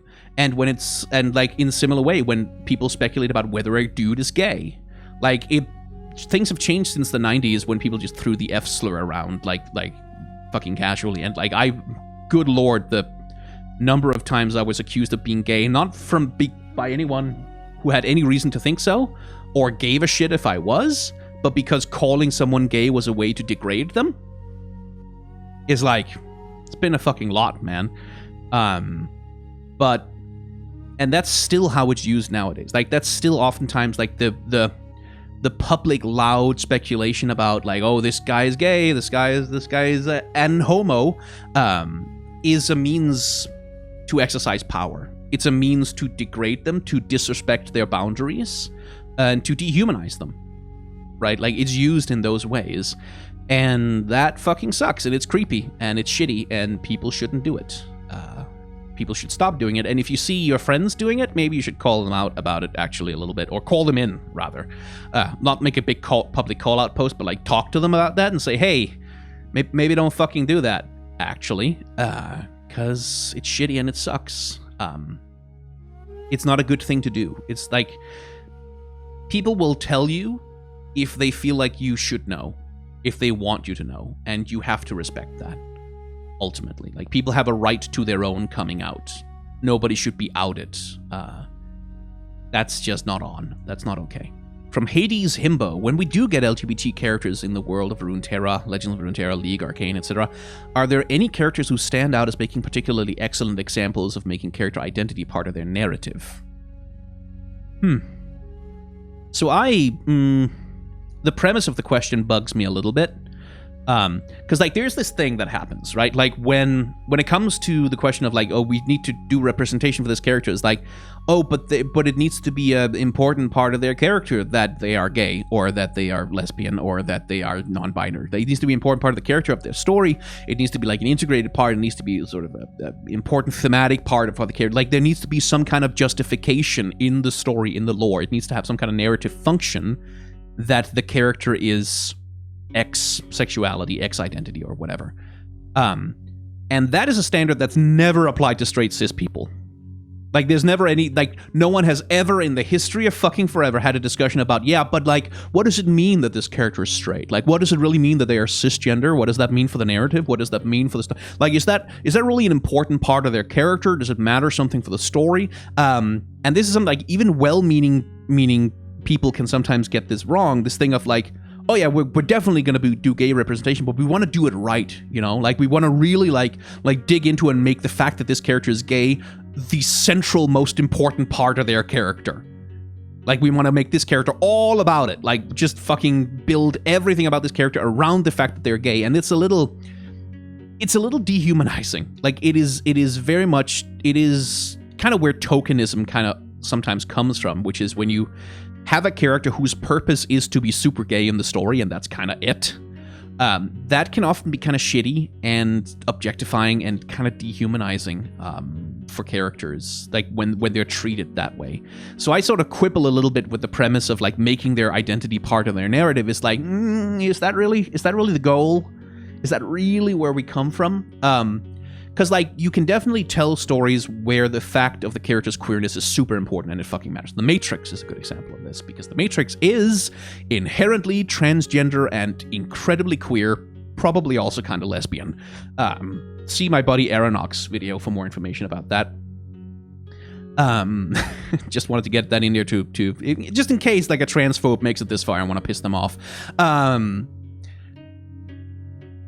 But like, you absolutely can make stories where the queerness of a character, where the identity of a character is important, but that's not the gold standard. That's not the only, like sometimes someone is just gay. Occasionally there's just someone who's non-binary and that's just that they just are. And it's just not a thing that matters to their character. Like it's not a thing that's thematically coherent with who they are, right?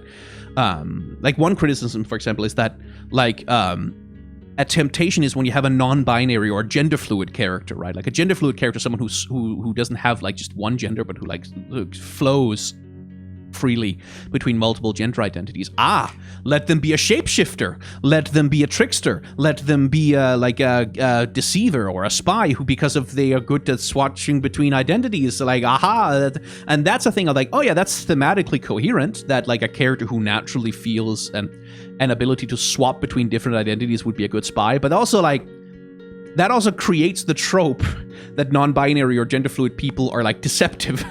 Or that they are like they are untrustworthy, or that they are inherently dishonest, right? And it's like, even when you do that from like a perspective of wanting to create cool representation, you can run into some trouble doing that. Where I think the better thing is to just, yeah, they're gay. They're gay. That just happens to be a thing, which they are. And then sometimes the fact that they are gay is really part and important and a big part of their narrative. And sometimes it's not. Just occasionally it's just not a thing that matters to them, especially, right? Wouldn't mind if Swain was homosexual or homoromantic. Just like, not because he should ever have a partner. I don't think he should be in a relationship ever. Just like, yeah, he just happens to be. Like he's like you get a shot of like inside of his office and he has like a really sexy male pinup calendar hanging on his wall, but that's it. He never makes any sexual or romantic advances towards anyone, but it's just like a thing that is there. That will be cool. And it doesn't have to be an important part of his narrative in any way, shape, or form. But to return to the question that you actually asked, do we get any particular excellent example of making character identity part of their narrative? I don't think so. I really, no. I don't think League of Legends specifically, or Runeterra specifically, has like had a prominent character where it's like, where they were like, where the character identity is like a central part of their narrative in that way. I kind of don't, actually I shouldn't speak, like, because they're probably, there might be in Legends of Runeterra, because Legends of Runeterra has a lot more queer characters than the rest of Runeterra. But it's like, I'm struggling to think of one where it's like, yes, this is like very specifically an expression of this. Not necessarily. Like, I don't think so. I can't think of one off the top of my head that would be a good example of like having the character's identity being a central part of their narrative. But I may be wrong. There might be some in Legends of Runeterra that I just haven't thought of right now. From Kiko, how do you feel about the parasocial interactions partly necessary for being a content creator on YouTube in relation to people thirsting about you or even sending you, I don't know? I guess you're just getting weird messages. People trying to flirt with you, and hell, you don't know them and they only know a well-curated part of your life. I've noticed it makes you uncomfortable, so I'd like to hear your thoughts on the need to engage somewhat parasocially with my assumed discomfort at you being sexualized or romanticized, specifically from an aromantic standpoint. There's a distinct difference between thirsting for Daddy Darius uwu or thirsting for a real person. Yes, there is. You should always thirst for fictional characters if you want to. That is fine. You can't hurt them. They're not real. For real people, though, definitely be a little more careful. And I guess the first thing I want to say is that there's nothing wrong with having parasocial relationships. There's nothing wrong with having parasocial feelings about someone. That's normal. The monkey brain just does that. right? If you spend hours and hours and hours listening to someone talk about stuff, or you watch them on live streams, or you listen to podcasts, or you follow them on Twitter and you keep seeing them talk and respond and like behave like a person, your brain is going to go, okay, I know that person. I'm familiar with that person. I know them. I understand them. I have a knowledge and an intimacy on some level with them. That's just what the monkey brain does. It loves having social relationships, and it will build them out of nothing if it has to. So that's normal. That is healthy. That's fine. There's nothing wrong with it. The thing that matters is how we behave, how we react to those parasocial feelings, and how we act on them. So like, don't like, an example for me, right? I love the podcast Kill James Bond. I love the podcast. I love the hosts. I love the stuff that they do. I love the vibes.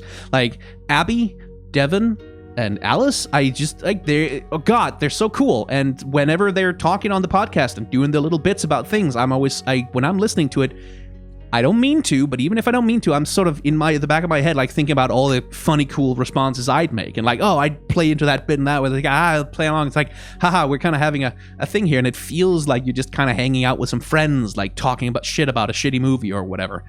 And that's parasociality. I have a parasocial relationship with these people, and that's part of the reason why I give them money on Patreon, is because I really like hanging out with them, as it were, large air quotes, like every couple of weeks when they release a new episode. I really do enjoy it.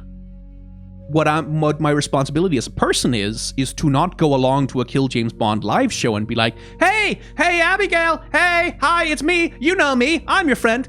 Like, not to get up on the stage and sit down and try to talk with them as though I'm a part of this, not to get overly familiar with them, like not to be, like, basically my responsibility is to not be weird about it, not to treat them like anything other than what they actually are, which is strangers. Cool strangers who do cool shit that I love, but strangers nonetheless, right?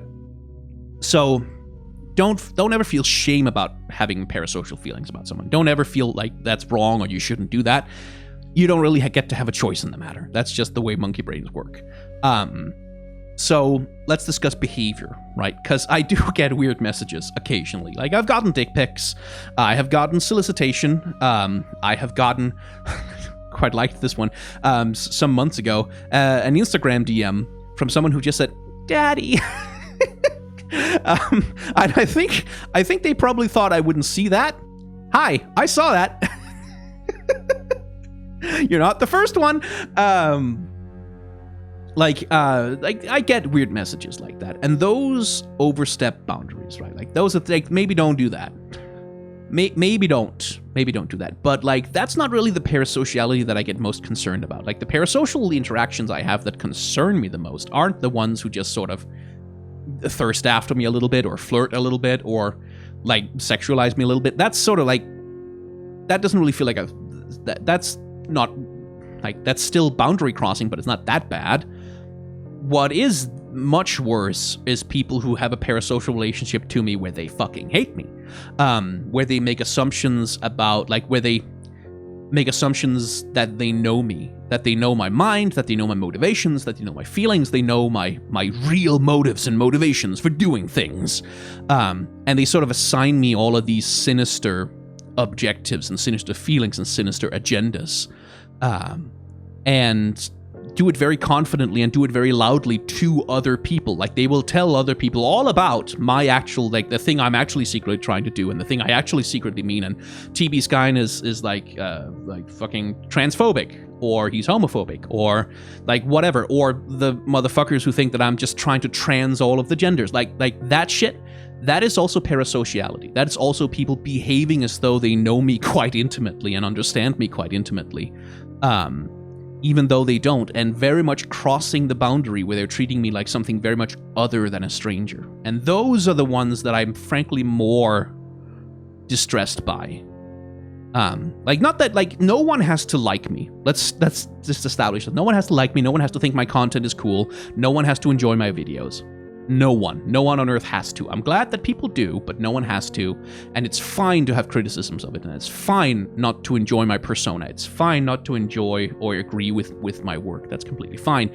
That's not what I'm talking about here. What I'm talking about here is people who sort of go that step beyond, where they talk about me as though they know me, as though they've known me for years, and they know exactly what I'm like and how I treat people and how I talk to people and what I do and what I really believe and what I'm really like. That shit. That is much more, because like I'm a dude. It is like I am not under that much sexual threat most of the time. So like if someone sends me a dick pic, that's unpleasant. I'd rather you didn't. But it's also like, like I don't live in a permanent well of constant sexual harassment the same way that like a lot of people who aren't men do. I feel fairly safe from that, and in the same way I feel fairly safe from the sexualization. Like when people's like, "Oh, TD's guy and daddy, I love his voice," like that shit. I don't feel like that's not. Well, at least I suspect that I don't feel like that the same way that a lot of women would feel about being sexualized that way. For me, like, sometimes I find it kind of charming and fun. And I'm not gonna lie, there is definitely an intoxicating aspect to that parasociality. There's an intoxicating aspect to having people who sort of adore you beyond what is reasonable, who sexualize you or thirst after you, or who like compliment you and say nice things to you and say nice things about you, put you on a pedestal a little bit. That is intoxicating. Like that can be a profoundly amazing ego boost, like a really seductive feeling. And that's something that I have to manage, right? Like that's something that I have to, on my end, engage with responsibly, or rather not engage with responsibly, right? And I'll say I haven't always been perfect at that, like, or even very good at it. Like earlier in my YouTube career, like I was a lot more, I won't say intimate, but like a lot more familiar with the audience. I was a lot more familiar with my community. I was a lot more sort of willing to tolerate flirting and shit like that. And like I had a After Dark NSFW account that was public that people could just follow, right? Like where I would tweet about like some private things and shit like that. And I just kind of let people into that space. And like when people got flirty with me, I got flirty back because, hey, it's an NSFW account. Like what's the worst that could happen? It's like, no. And eventually I realized that that's not good. That's not sustainable. That's not a good way to engage, because it began to encourage things that I sort of I just started feeling uncomfortable about it. And like I think I had a couple of near misses where I think I nearly crossed a boundary that would have been bad to cross. Nothing like, I never met up with anyone or anything like that. Just like there's a couple of nudes I have been sent where I don't feel like they were unsolicited or came out of nowhere, right? Like they happened because people felt like, oh, he's flirting back with me, right? Because I didn't manage that boundary correctly. Because I didn't understand that I had to manage that boundary correctly. I didn't understand the hazard of it. And that shit haunts me a little bit. Like that's like, how fucking wrong could that have gone, right? Like, how bad could that have gotten if I hadn't had that little alarm bell ringing in the back of my head, kind of going, maybe that, this doesn't feel right. Like, this doesn't feel like this is a good idea. You should back off from that. And that's my responsibility. As a person, not just as a content creator. That's my responsibility as a person, is to, like, to manage that parasociality responsibly the other way as well. Because, like, I have a parasocial relationship with the audience too, you know? Like not with any one individual member of the audience, but with the audience as a construct in my mind. I feel like I know what my audience is like. I feel like I know what my audience wants. I feel like I know what my audience likes, how my audience is likely to respond to things, right? And that's a parasocial relationship, not with any one person, but with 20,000 people all at once as like this imagined unified thing, right? And if I don't manage that in my mind correctly, if I start treating individual people like they are just expressions of this amorphous blob of thing that I call my audience in my head, like that's when you can end up like being really, really fucking shitty to people. In some ways that, like, I don't want that to be what I'm like as a creator. So yeah, like, I think the parasociality thing goes both ways. The responsibility goes both ways, and more of the responsibility certainly rests on me because I'm the one with the platform. Like, I'm the one with the audience. I'm the one who's on the stage, right?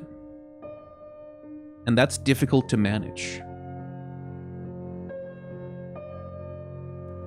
And it haunts me. Like, it does. Like, I have stress dreams. I have fear dreams and nightmares about that. Like, about fucking that shit up and, like, either having, like, having my entire audience turn on me and be angry with me and, like I don't want to say cancel, because that's not usually how the dreams go, but, like, just everyone shouting at me and hating me. That's an anxiety dream I have. But also, like, the thing of, like, oh shit, you overstepped a boundary. You abused someone. Like, that's a night terror for me. Is, like, discovering that I crossed that boundary in a really bad way. So yeah, and then to return to your actual question, the need to engage parasocially. Yeah, and again, it's kind of unavoidable. Like, I try in my calls to action, right? Like, call to action is the thing of us like, comment, subscribe, support me on Patreon, blah, blah, blah. In my calls to action, I try to keep my language very specific to, if you enjoy my work, if you have $1 that you don't need, that you can definitely spare, then you can give that to me and I appreciate it. But, like, you know, like, if you're not able to do that, if you can't, don't worry about it. It's completely fine. Like, I try to sort of not ever induce someone to feel ashamed of being unable to give me money, right? Like, try not to feel like, ever make anyone feel like they let me down by not supporting me financially. And still, I do get messages from people apologizing for not being able to give me money, right? Like, I still get messages from people being sorry that they can't give more, and they break my fucking heart, because, like, no! Please don't feel like that about me ever. I don't want that. I want, if you can support me, please do. But it's like, you can't just opt out of that parasociality, right? You can't just say, oh, I'm just gonna decide that this doesn't apply to me. It's part of it. Like, there's always going to be a certain number of people who support my work because they like me personally, or rather, because they like their parasocial connection with me. And I can't opt out of that. And I can't pretend like that's not part of my success, is that my audience feels like I'm one of the good ones, that they can trust me. That, like, I'm a nice guy. I'm someone who's worth supporting. I'm someone who's responsible and kind and all of that. And, like, I am not at all a perfect person. Like, that's why I told that story about failing to manage the parasocial boundary sometimes. Like, I have fucked that shit up before. I am not convinced that I'm not gonna fuck it up in the future. And I am terrified that I'm gonna hurt someone, you know. But I might do it anyway, cause of being human. And I should not be excused from that. Like, you should not put me on such a pedestal that if I ever transgress or I do something fucked up, that you either feel like you have to defend me because you're so invested in me, or you feel so betrayed that it, like, shatters your heart or something, because you had invested so much trust into me. Don't do that. Like, that's another way of, like, when it comes to managing the parasocial relationships, don't put me in a position where I have the power to break my heart break your heart without even meaning to. Try not to do that. And I know that's hard. I know that's not always possible, but try not to do that, because that'll be bad for both of us. But yeah, I can't deny that, like, parasociality is part of the success. Like, that's the wretched thing, right? Like, that there's always a part of me that knows that however much I try to modulate the language, however much I try to manage the boundary, part of it is parasocial success. Part of the money comes from parasocial connection. And I'm never going to be able to escape that. That's just how this business goes. And that's... I don't know if I feel good or bad about it. I just feel some kind of way. Switching gears, Magus. Did you feel a lot of pressure to have sex early on in life, or pressure to feel experienced in sex? I mean, yeah, I grew up a man. So yes, absolutely. Like, that's very much a part of, like, heteronormativity and like patriarchal culture, is this thing of like if you are a man, you better fuck. You better get your dick wet a lot, as much as humanly possible, with as many partners as possible. And if you don't, then you fail. That's a failure. That's a doing man wrong. and you're gay, you're a homo, probably, or whatever, if you don't want to fuck all the time. That was very much the culture I grew up in as well. It's like a thing of like, if you're not constantly expressing that you are ready to fuck anytime, anywhere, with anyone in any hole, then what are you, fucking gay? Like that one would come out of nowhere, or well, not out of nowhere, it'd be entirely expected, and like be used to sort of try and dehumanize you. So yeah, like a lot of pressure. Holy fuck, a lot of pressure. And that fucked me up. That my relationship to sex in my first many relationships was not, it was very performative. It was like, I have to have sex with my partner, because of, if I don't, then I'm doing man wrong. I'm not doing boyfriend correctly. If I'm not doing sex, I need to, and it was like, and like I have many times initiated sex and had sex where it's like, I didn't even really want to get off. Like I wasn't even horny. But it was a thing of like, but I need to have to do that. It's like, I always have to try and be having the sex because of I am a man. That's expected of me, right? And that led to, first of all, some terrible sex. That really wasn't the fucking worth it. And also, again, to being just like, I would have to imagine not a very pleasant partner. Like I know at least one of my partners definitely like felt pressured also into sex by me, because I pressured myself into sex and I passed that on to them, and like we were both fucking miserable from it, them more than me, obviously. And that was real bad, and like a lot of pressure also to lie about how much sex you've had, right? Like to say, oh, yeah, like many times I have done the thing with the thing. That's also there, and that's very much my gender experience. From that is that there's a lot of pressure to have sex regardless of whether you really want to, and a lot of pressure to feel experienced in sex. Like, yeah, there was also a lot of pressure to, you have to know how to be good at sex immediately, and you cannot ever admit ignorance or that you don't know what you're doing, because then you're doing man wrong. Then you're failing as a man if you don't immediately know how to be good at the sex, because the sex is the main thing that you're supposed to fuck. And you like, that's supposed to, you put the penis in and then they have an orgasm and then that's good fucking, right? Absolutely felt that, and it is, God, hell, like I have been infinitely happier with my sex life once I decoupled from that, where it's like, if you have sex with someone, it's because you want yourself and them to feel good, to have a nice experience, to feel connected, to enjoy one another, and not because it is expected, not because you're supposed to, but because you want to. And there are like some people I've been with where it's like, where we found that, yeah, we wanted to have sex one time, just one time, and then just be friends and like enjoy each other's company and maybe be intimate, maybe cuddle or whatever. But like the sex was like, we just wanted to do that one time, and then that was that. And then I've had some people where it's like, oh, we want to do it more than once. Definitely more than once. It's like that just happens. Like some people you have the chemistry with, and some people you don't. And decoupling that from like gender performativity of like I have to do this thing to perform my gender has made me infinitely happier and have infinitely better sex, I should also say. So yeah, I did feel a lot of pressure, and it fucking sucked. Which leads us naturally into Connor, a broad question and one I'm sure was touched on by others, but can you speak on the process of unlearning socializations that run counter to who you are? I did a lot of stupid shit when I was younger trying to conform to the social standard, and it would have been very helpful to hear someone talk about realizing and confronting that particular beast. Yeah, I mean, and that's the thing I just talked about. Like there's so much of what I was taught it is to be a man that fucked me up for ages, right? Like the relationship you're supposed, air quotes, to have to women, the relationship you're, air quotes, supposed to have to your feelings, to other men, like this relationship of like competition and like constant jockeying for position, like this constant scrabble to get on top of the hierarchy. That and unlearning that is hard, and it takes a lot of time. And like the way that I do it is I essentially kind of just talk to myself out loud.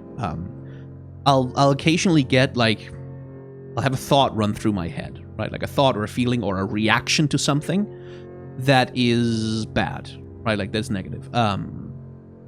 Like I used to have this with trans people, for example, like where I would have these instinctive negative reactions to trans people and trans identity. I was like, that's fucked up and weird. That's wrong.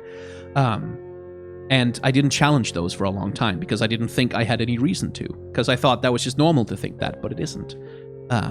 And eventually, as I started to learn, no, wait, actually, trans people are just fucking normal and you're the weirdo, I would catch them. Like I would see like a trans person in like media or whatever, and I would have that reaction, like, she looks like a man. And then I'd catch myself and go, so the fuck what? She doesn't pass, so what? Who cares? What, like, why does that matter? Does she have to? And then my rational brain will go, no, she doesn't have to pass. She doesn't have to live up to any of my expectations because I'm not the arbiter of her life, right? Like my rational brain, when I actually question myself about my reaction, right? My instinctive sort of learned reaction to it, my rational brain is sort of able to answer that and go, no, she doesn't have to. It doesn't matter if she passes. Like that's not for me to fucking judge either. Like who am I to sit in judgment of her presentation? Like if that's how she wants to dress, I would say to literally any other person on earth, dress however the fuck you want and just be happy. Like just do whatever you want. You shouldn't have to conform to anyone's standards. So why am I having a different reaction to a trans girl who's dressing in a way that I don't approve of? I would never say that to anyone else. Why am I saying it to a trans girl? And the answer is learned transphobia, right? And it has been a long process of just that, of like catching myself when I have that thought that I don't know where it came from, right? Like you have that reaction, like that instinctive reaction, but you don't really know why you have it, of like negativity or rejection or anger, right? Like towards something that is unfamiliar to you or which challenges you or which confronts you with something that you don't like.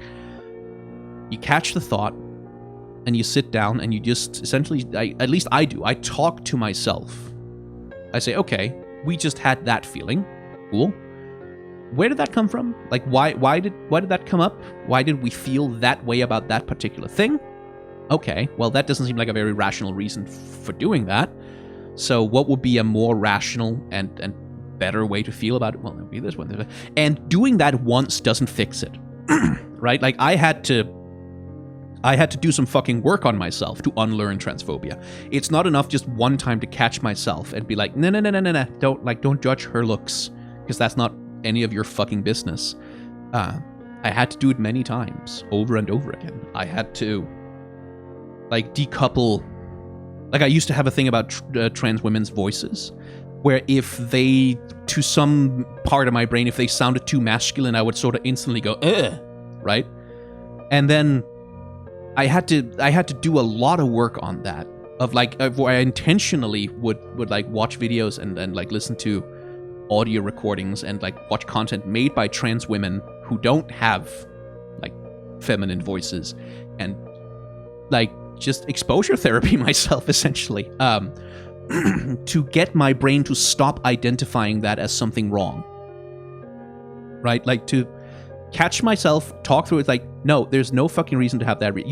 Dudes with voices higher than many women. Women with voices deeper than many dudes. Why is this a fucking problem, right? Like, who cares if her voice is a little deeper? Doesn't matter, right? And like, and it's not easy. It's not fast. It is not glamorous. You don't get a cookie. You don't get a reward. It doesn't make you better than anyone else. Well, it makes you a little better, but like, it doesn't confer on you a special moral status. And you don't get cookies, you don't get rewards, you don't get points for doing it. It's something you do for yourself to improve upon yourself so that you can be a better person to others, right? So you can be a better person in the world. And it's just hard and unglamorous. And I've certainly struggled a lot with shame about it. Like, because I've definitely held some opinions I should feel ashamed of. But also, like, I've struggled a lot with a shame that threatens to turn into resentment, right? Like that every single time, God damn it, these trans women constantly forcing me violently to have to confront myself and work on myself. How dare they do that? Like that irrational resentment that this person exists and they cause uncomfortable feelings inside of me, and that's their fault instead of mine somehow, right? And that's another thing you have to work on. It's another thing you have to catch, and it's like doing the dishes. It's like cleaning like tidying up on the floor. It's like doing the laundry. It's a chore. It's hard, but you gotta do it. And the reward you get for doing the dishes is that tomorrow there's going to be more dishes to do. The reward you get for deconstructing and dismantling some of the negative, like socializations and the bigotries that are inculcated into you, is that you find, oh shit, there's another one hiding behind it. Now I have to deal with that one, right? Because a lot of, like, this is certainly true for me, a lot of my negative feelings about trans women were versions of homophobia. It was versions of internalized self-hate about, like, my failure to sort of perform masculinity correctly, right? Like, it was projection. Like, I saw trans women who, in my head, like, in the transphobic part of my brain, oh, these were men who were failing to do manhood, right? Like, who were very defiantly failing to be men, like, who were refusing to be men, and how could they do that? And that triggered feelings inside of me of, like, all the times when I felt like I had failed to be a man, to do man correctly.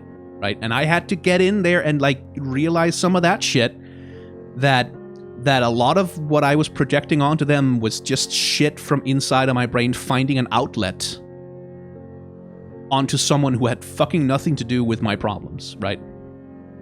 And it's not glamorous, and it doesn't make you look good, but you gotta. It's just long, tedious, difficult work.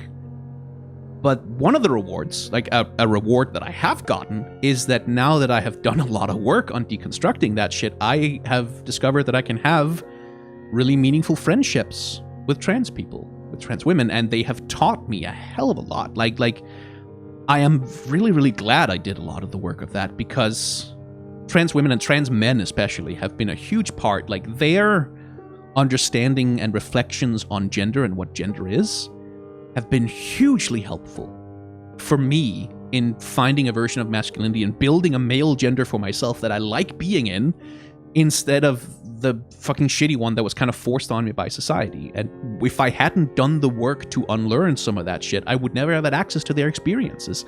I would never have had access to the learning I've gotten from them, right? So there is a benefit to you, but that's not why you do it. You do it because you don't want to be a transphobe, because it's miserable and shitty, and you make the world miserable and shitty for other people. And we all have a responsibility to be a little bit better than that. Which, yeah. Anyway, I hope any of that is helpful. But, like, one thing that doesn't help, I will say, one thing that doesn't help is self-pity. Like, one thing that doesn't help is getting hung up on, oh, I used to be such a terrible person. I used to do so many bad things. I used to, oh God, I feel so ashamed and so miserable. Like, that doesn't really help. Like it is healthy to have a certain amount of shame about bad things you've done in your past. I certainly do. But don't focus on that. Like, don't let that be the feeling that takes you over. Don't give in to despair about when you learn about the ways in which you've been problematic, the bigotries you may have engaged with in or participated in. It doesn't help anyone to get stuck in misery about it. The thing you have to do is do the work to get better.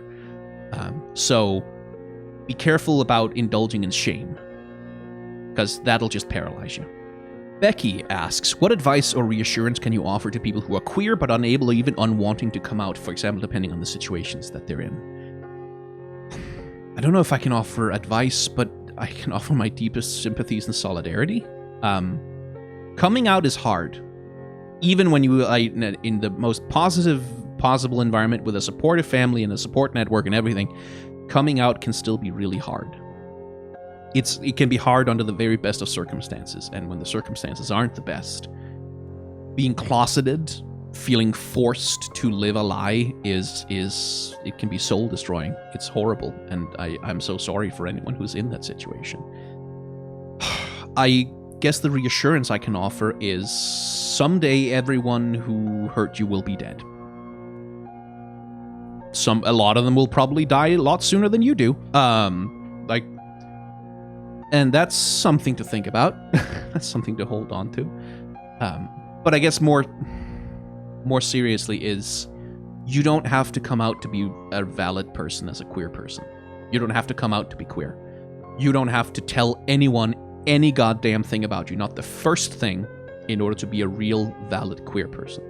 And being out is often good. It can be very empowering. It can be wonderful, and everyone in the world should have the right to be out without being afraid for anything fucking ever. But you don't have to come out to be queer. No matter how far you are in the closet, you are my sibling. You are part of the queer community. You deserve our love and support and solidarity.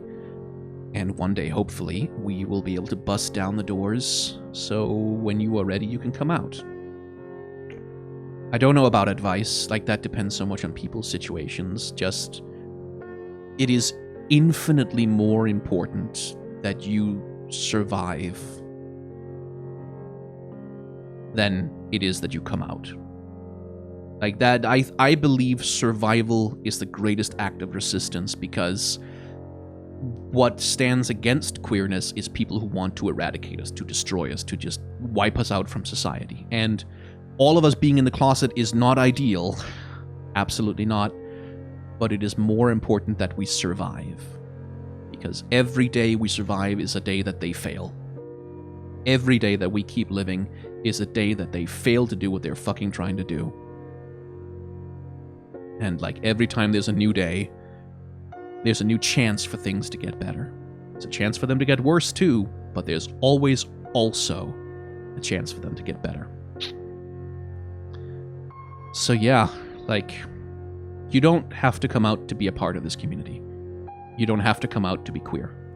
You don't have to come out to deserve our love and respect and solidarity. You don't have to. No matter how deep in the closet you are, we're still with you. I guess that's the best I got. Kilroy, do you believe there's a difference between sexualization and objectification? And if so, are they handled with a different attitude within queer spaces and cishet spaces? Or is there another difference in how sexualization is handled that you are aware of? Yes, they are different things. They are not the same thing at all. There's some overlap between them. They can sometimes go hand in hand, but they are not the same thing. Objectification, in the simplest terms, is to treat someone or something like an object, like a thing, rather than treat them as, for example, a person. And a classic example of that is a woman's walking down the street, she's going to get groceries, or fucking whatever, she's going somewhere, going about her business, and some dudes drive by in a car and start shouting and whistling at her, like, show us your tits, give us a smile, give us a pose, would you giving me a blowjob, hey baby, where are you going, etc., right?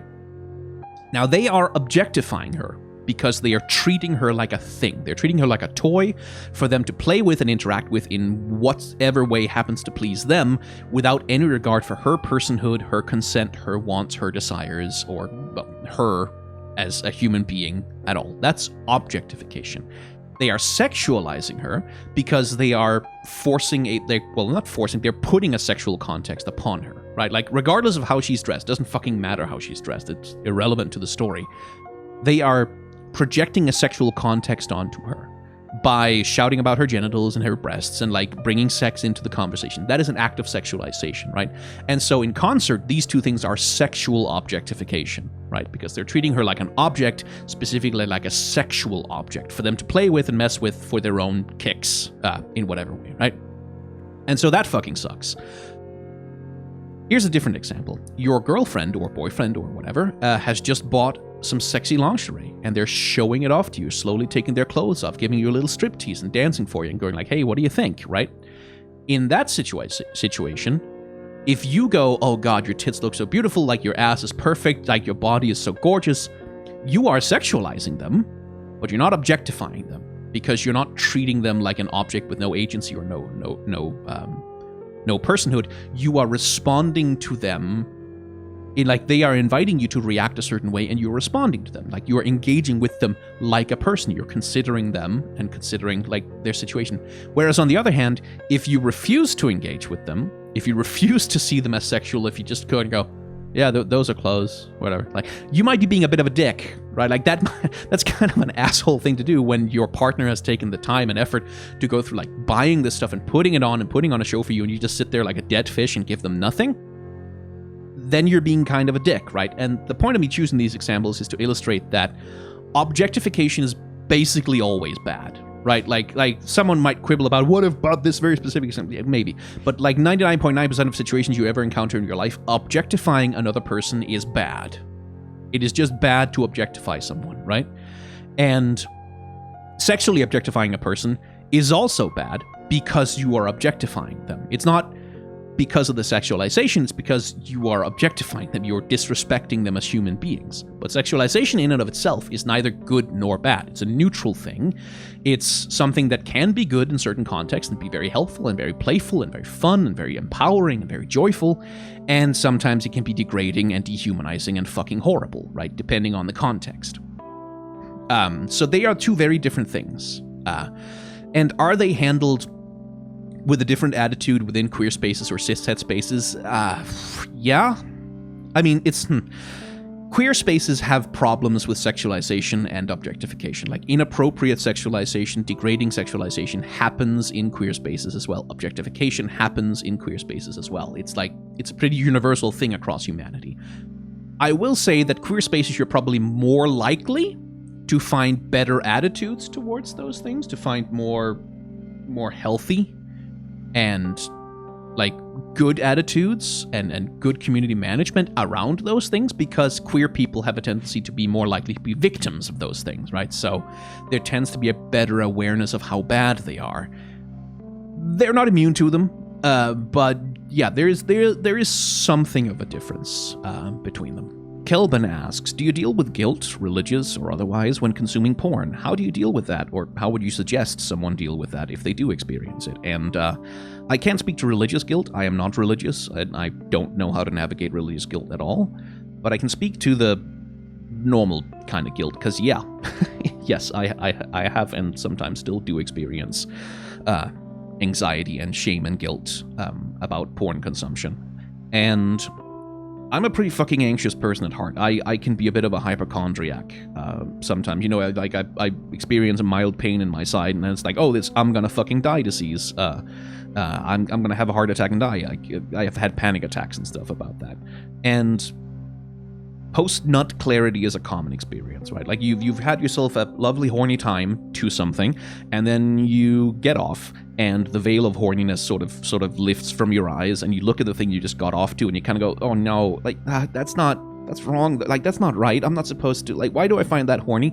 And you have this sense of shame and feeling gross and kind of disgusting and like feeling very unhappy with what you've just done, and a lot of anxiety about that. And that made me, like, as especially a younger man, feel like, oh shit, there's something wrong with me. Like, there's like I must be some kind of freak. I must be some kind of a monster. I need help.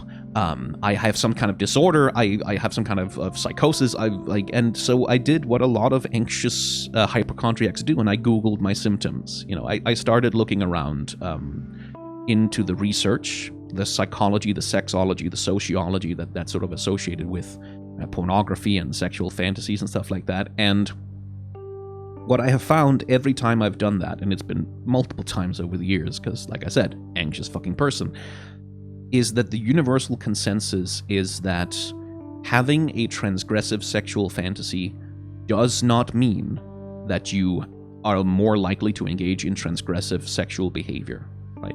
Having a transgressive sexual behavior fantasy does not mean that you want that kind of transgressive sexual thing to happen to you or to other people in real life. It does not predict for that, right? One of the more common examples is non-consent fantasies, because they are really, really common sexual fantasies, especially for women. So sexual assault, rape, various kinds of like non-consent.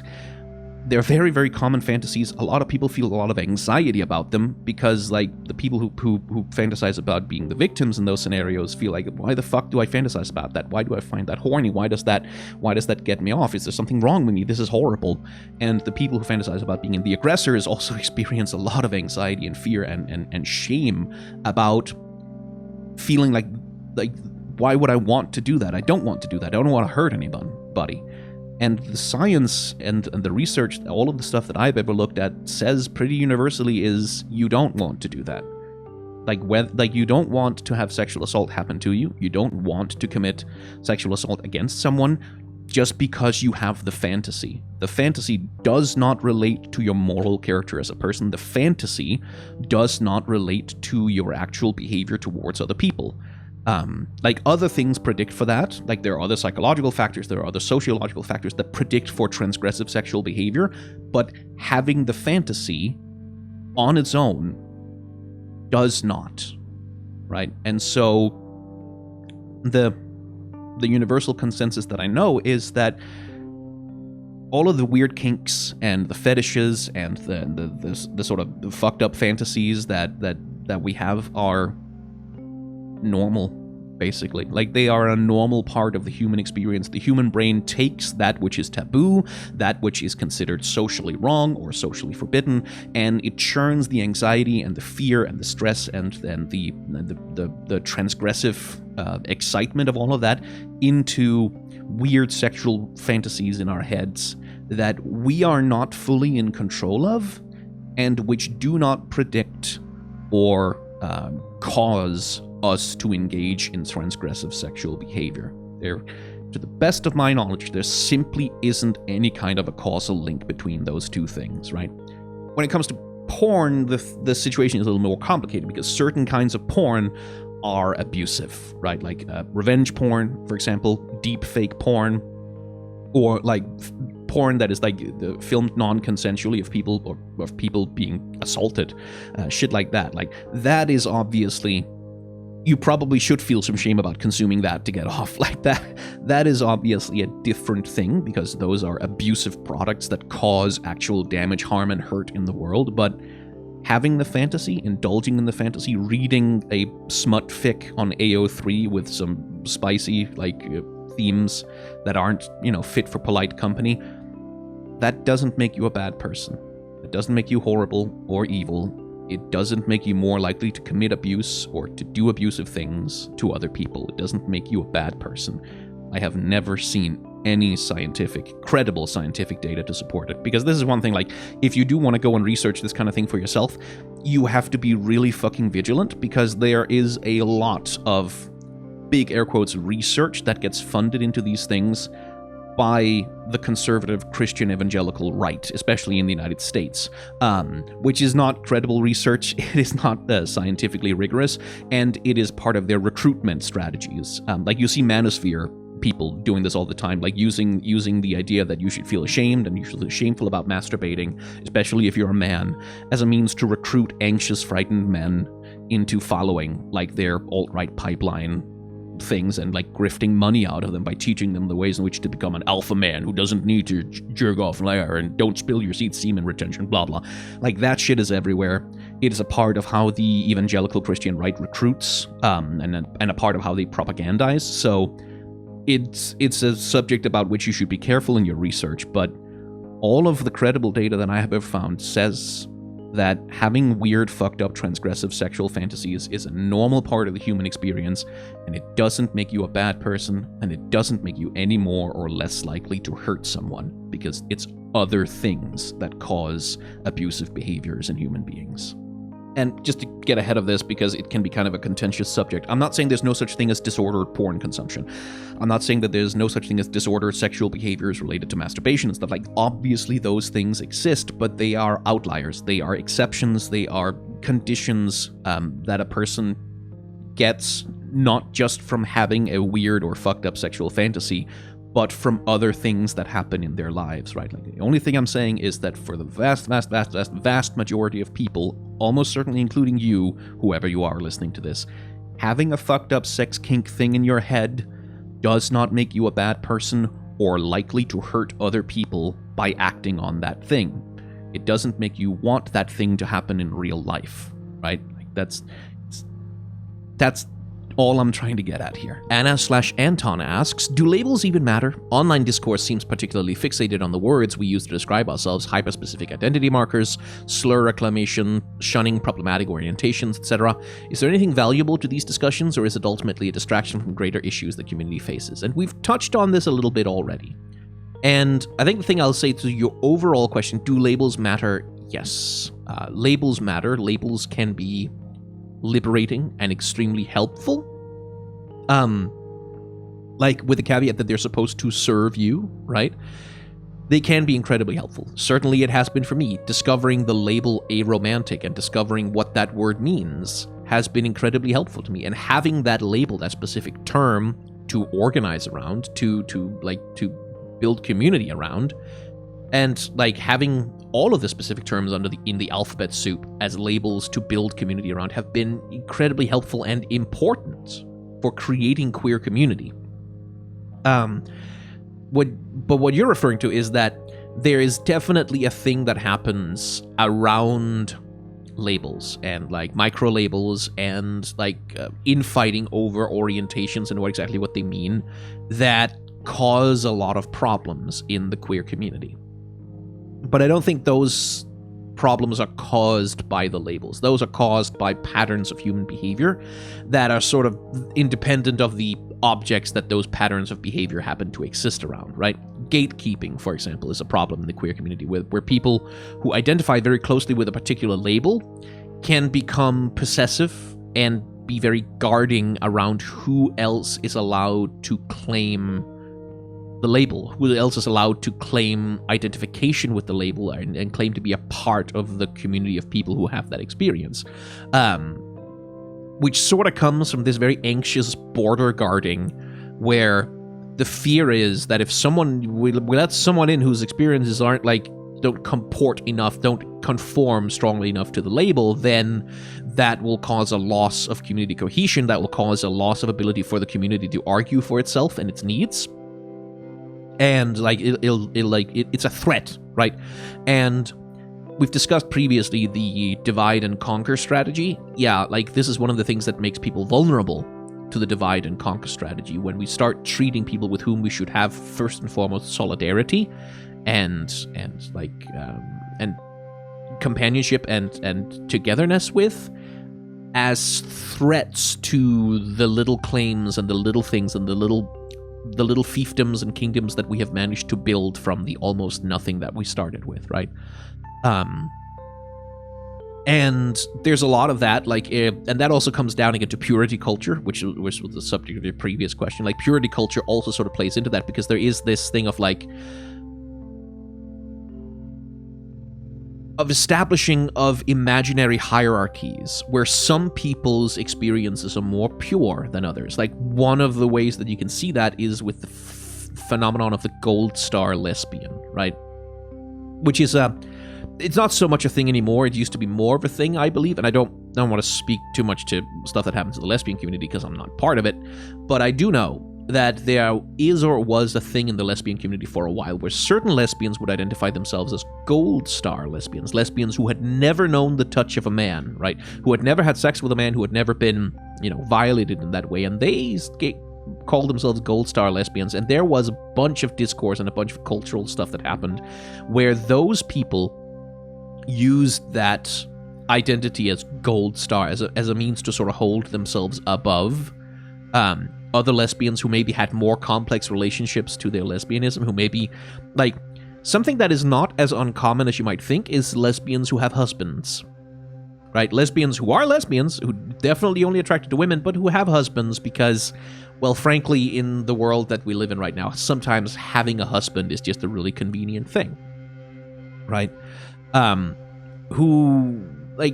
where there is, again, this jockeying for position and for hierarchy based around purity, where some people will try and invent categories for themselves or circumstances for themselves that makes them more pure in their queerness and more pure in their identity, and therefore more authentic, more credible, and more real, in order to gain social clout and power. And that is a function of human communities. That's a function of the culture that we live in, and not so much of anything that's specific to queer people. So I would say, in terms of sort of the gatekeeping and the territorial pissing that sometimes happens around labels, I don't find anything valuable about that. That's just, as you said, distraction from greater issues. It is infighting. It is pointless. It is spending a whole lot of energy fighting exactly the wrong enemy towards no particular benefit and no particular gain. So that shit sucks. There is something valuable to discussing, to critiquing, to redefining, to reframing, to re-examining and re-exploring the labels that we use to describe ourselves with. There is a value to keeping them under a state of constant reassessment and re-understanding, to make them better fit the actual experiences that people use them to describe, right? This thing I said, that the label is supposed to conform to you, it's supposed to live up to you, it's supposed to be worthy of you, right? So there is a value to discussing labels and what they mean and how to interpret them. Like, this is something, for example, there was a discourse, a long-running discourse that sometimes still happens, about the difference between bisexuality and pansexuality, where some people thought that maybe bisexual is kind of trans-exclusive because it sort of just assumes there's two genders, and as we know, there's a lot more than that, where a lot of bisexual people came back and was like, no, we have always been attracted to trans people of all kinds and all kinds of genders. Bisexual is a word that has a history in a world that was a lot more binary with its gender terms, stuff like that, but bisexual people, the actual experience of being bisexual, has always included trans people. And you can see that, by the way, in writing from bisexual authors and writers from way the hell back in the 70s and 80s. They were already using trans-inclusive language and talking about their attraction and the community they felt with trans people of all kinds of non-binary genders. Still, it is valuable to have the discussion, if nothing else, than to reaffirm that bisexual people and trans people have always been in community with each other, that they have always been in this shit together, and they've always been fond of each other and attracted to each other, and that attraction to trans people has always been included under the bisexual umbrella. And that pansexuality is a term that's that might have some different uses than just describing people, attraction to all genders. I've seen some people define it as bisexuals are attracted to people of multiple genders because of their genders. They're attracted to men because they're men, and women because they're women, and pansexual people might describe themselves as being attracted to people fucking regardless of their, it doesn't matter what the gender is, they're just hot, right? And that is a constant ongoing discussion and a redefining and a constant refining of what those labels mean to the people who claim them, right?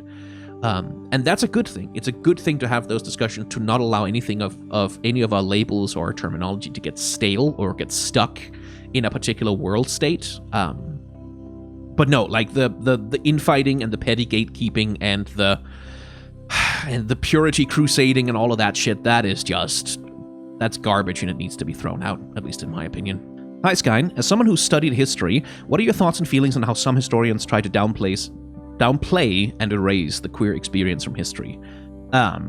And I mean, I guess my short thoughts is that it sucks. It sucks. It's fucking garbage. It's a vandalization of history, and it needs to stop. And this is a thing that happens, right? It's this thing that has happened. It's a thing that still happens, that some historians, either intentionally through because of their political beliefs or because of their particular historical perspective, or because of bigotry, actively erase queer experiences from history, actually actively deny that queer people have existed and been part of history since always, or out of ignorance, unintentionally out of ignorance, because they are unable to understand a queer experience when they see it, when they're unable to identify it when they see it, will fail to recognize queer experiences as such and fail to discuss them as such, right? And that's all forms of erasure that create a record of history that behaves as though queer people haven't always been here, right?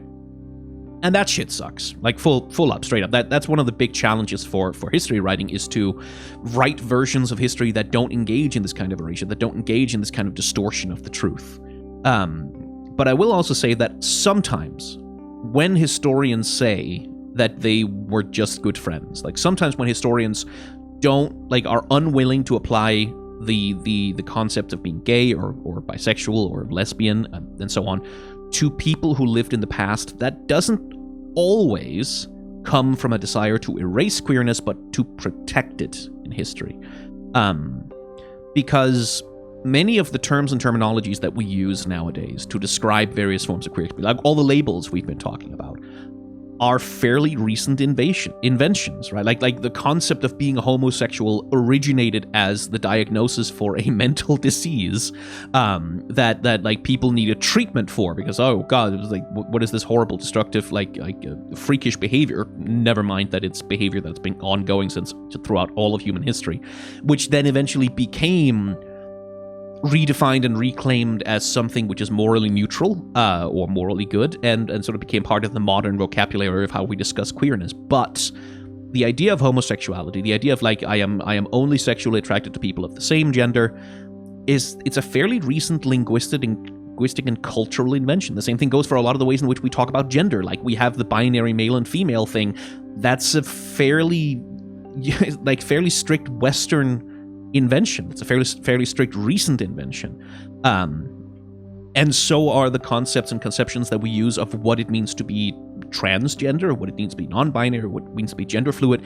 These are all recent, like not things that are recent human experiences. These are human experiences that have always been around, but these are recent terms with recent definitions based on recent modern contexts that we use to talk about them today. And you can't always just go back into history. In fact, in most cases, I think you probably shouldn't, and apply those labels retroactively to people who live in societies that did not use and would not have understood those labels, right? One of the examples that I'll use there is, you might be familiar with the concept of the two-spirit identity in certain Native American cultures, right? Now, this is a real complicated fucking thing in which I am not an expert, and even the word two-spirit has a tendency to be used in some really highly oversimplified and kind of erasing context. But if we as historians were to go back and look at people who were two-spirit in Native American history, as it were, and say, oh, they were non-binary or they were transgender, that would be a form of erasure.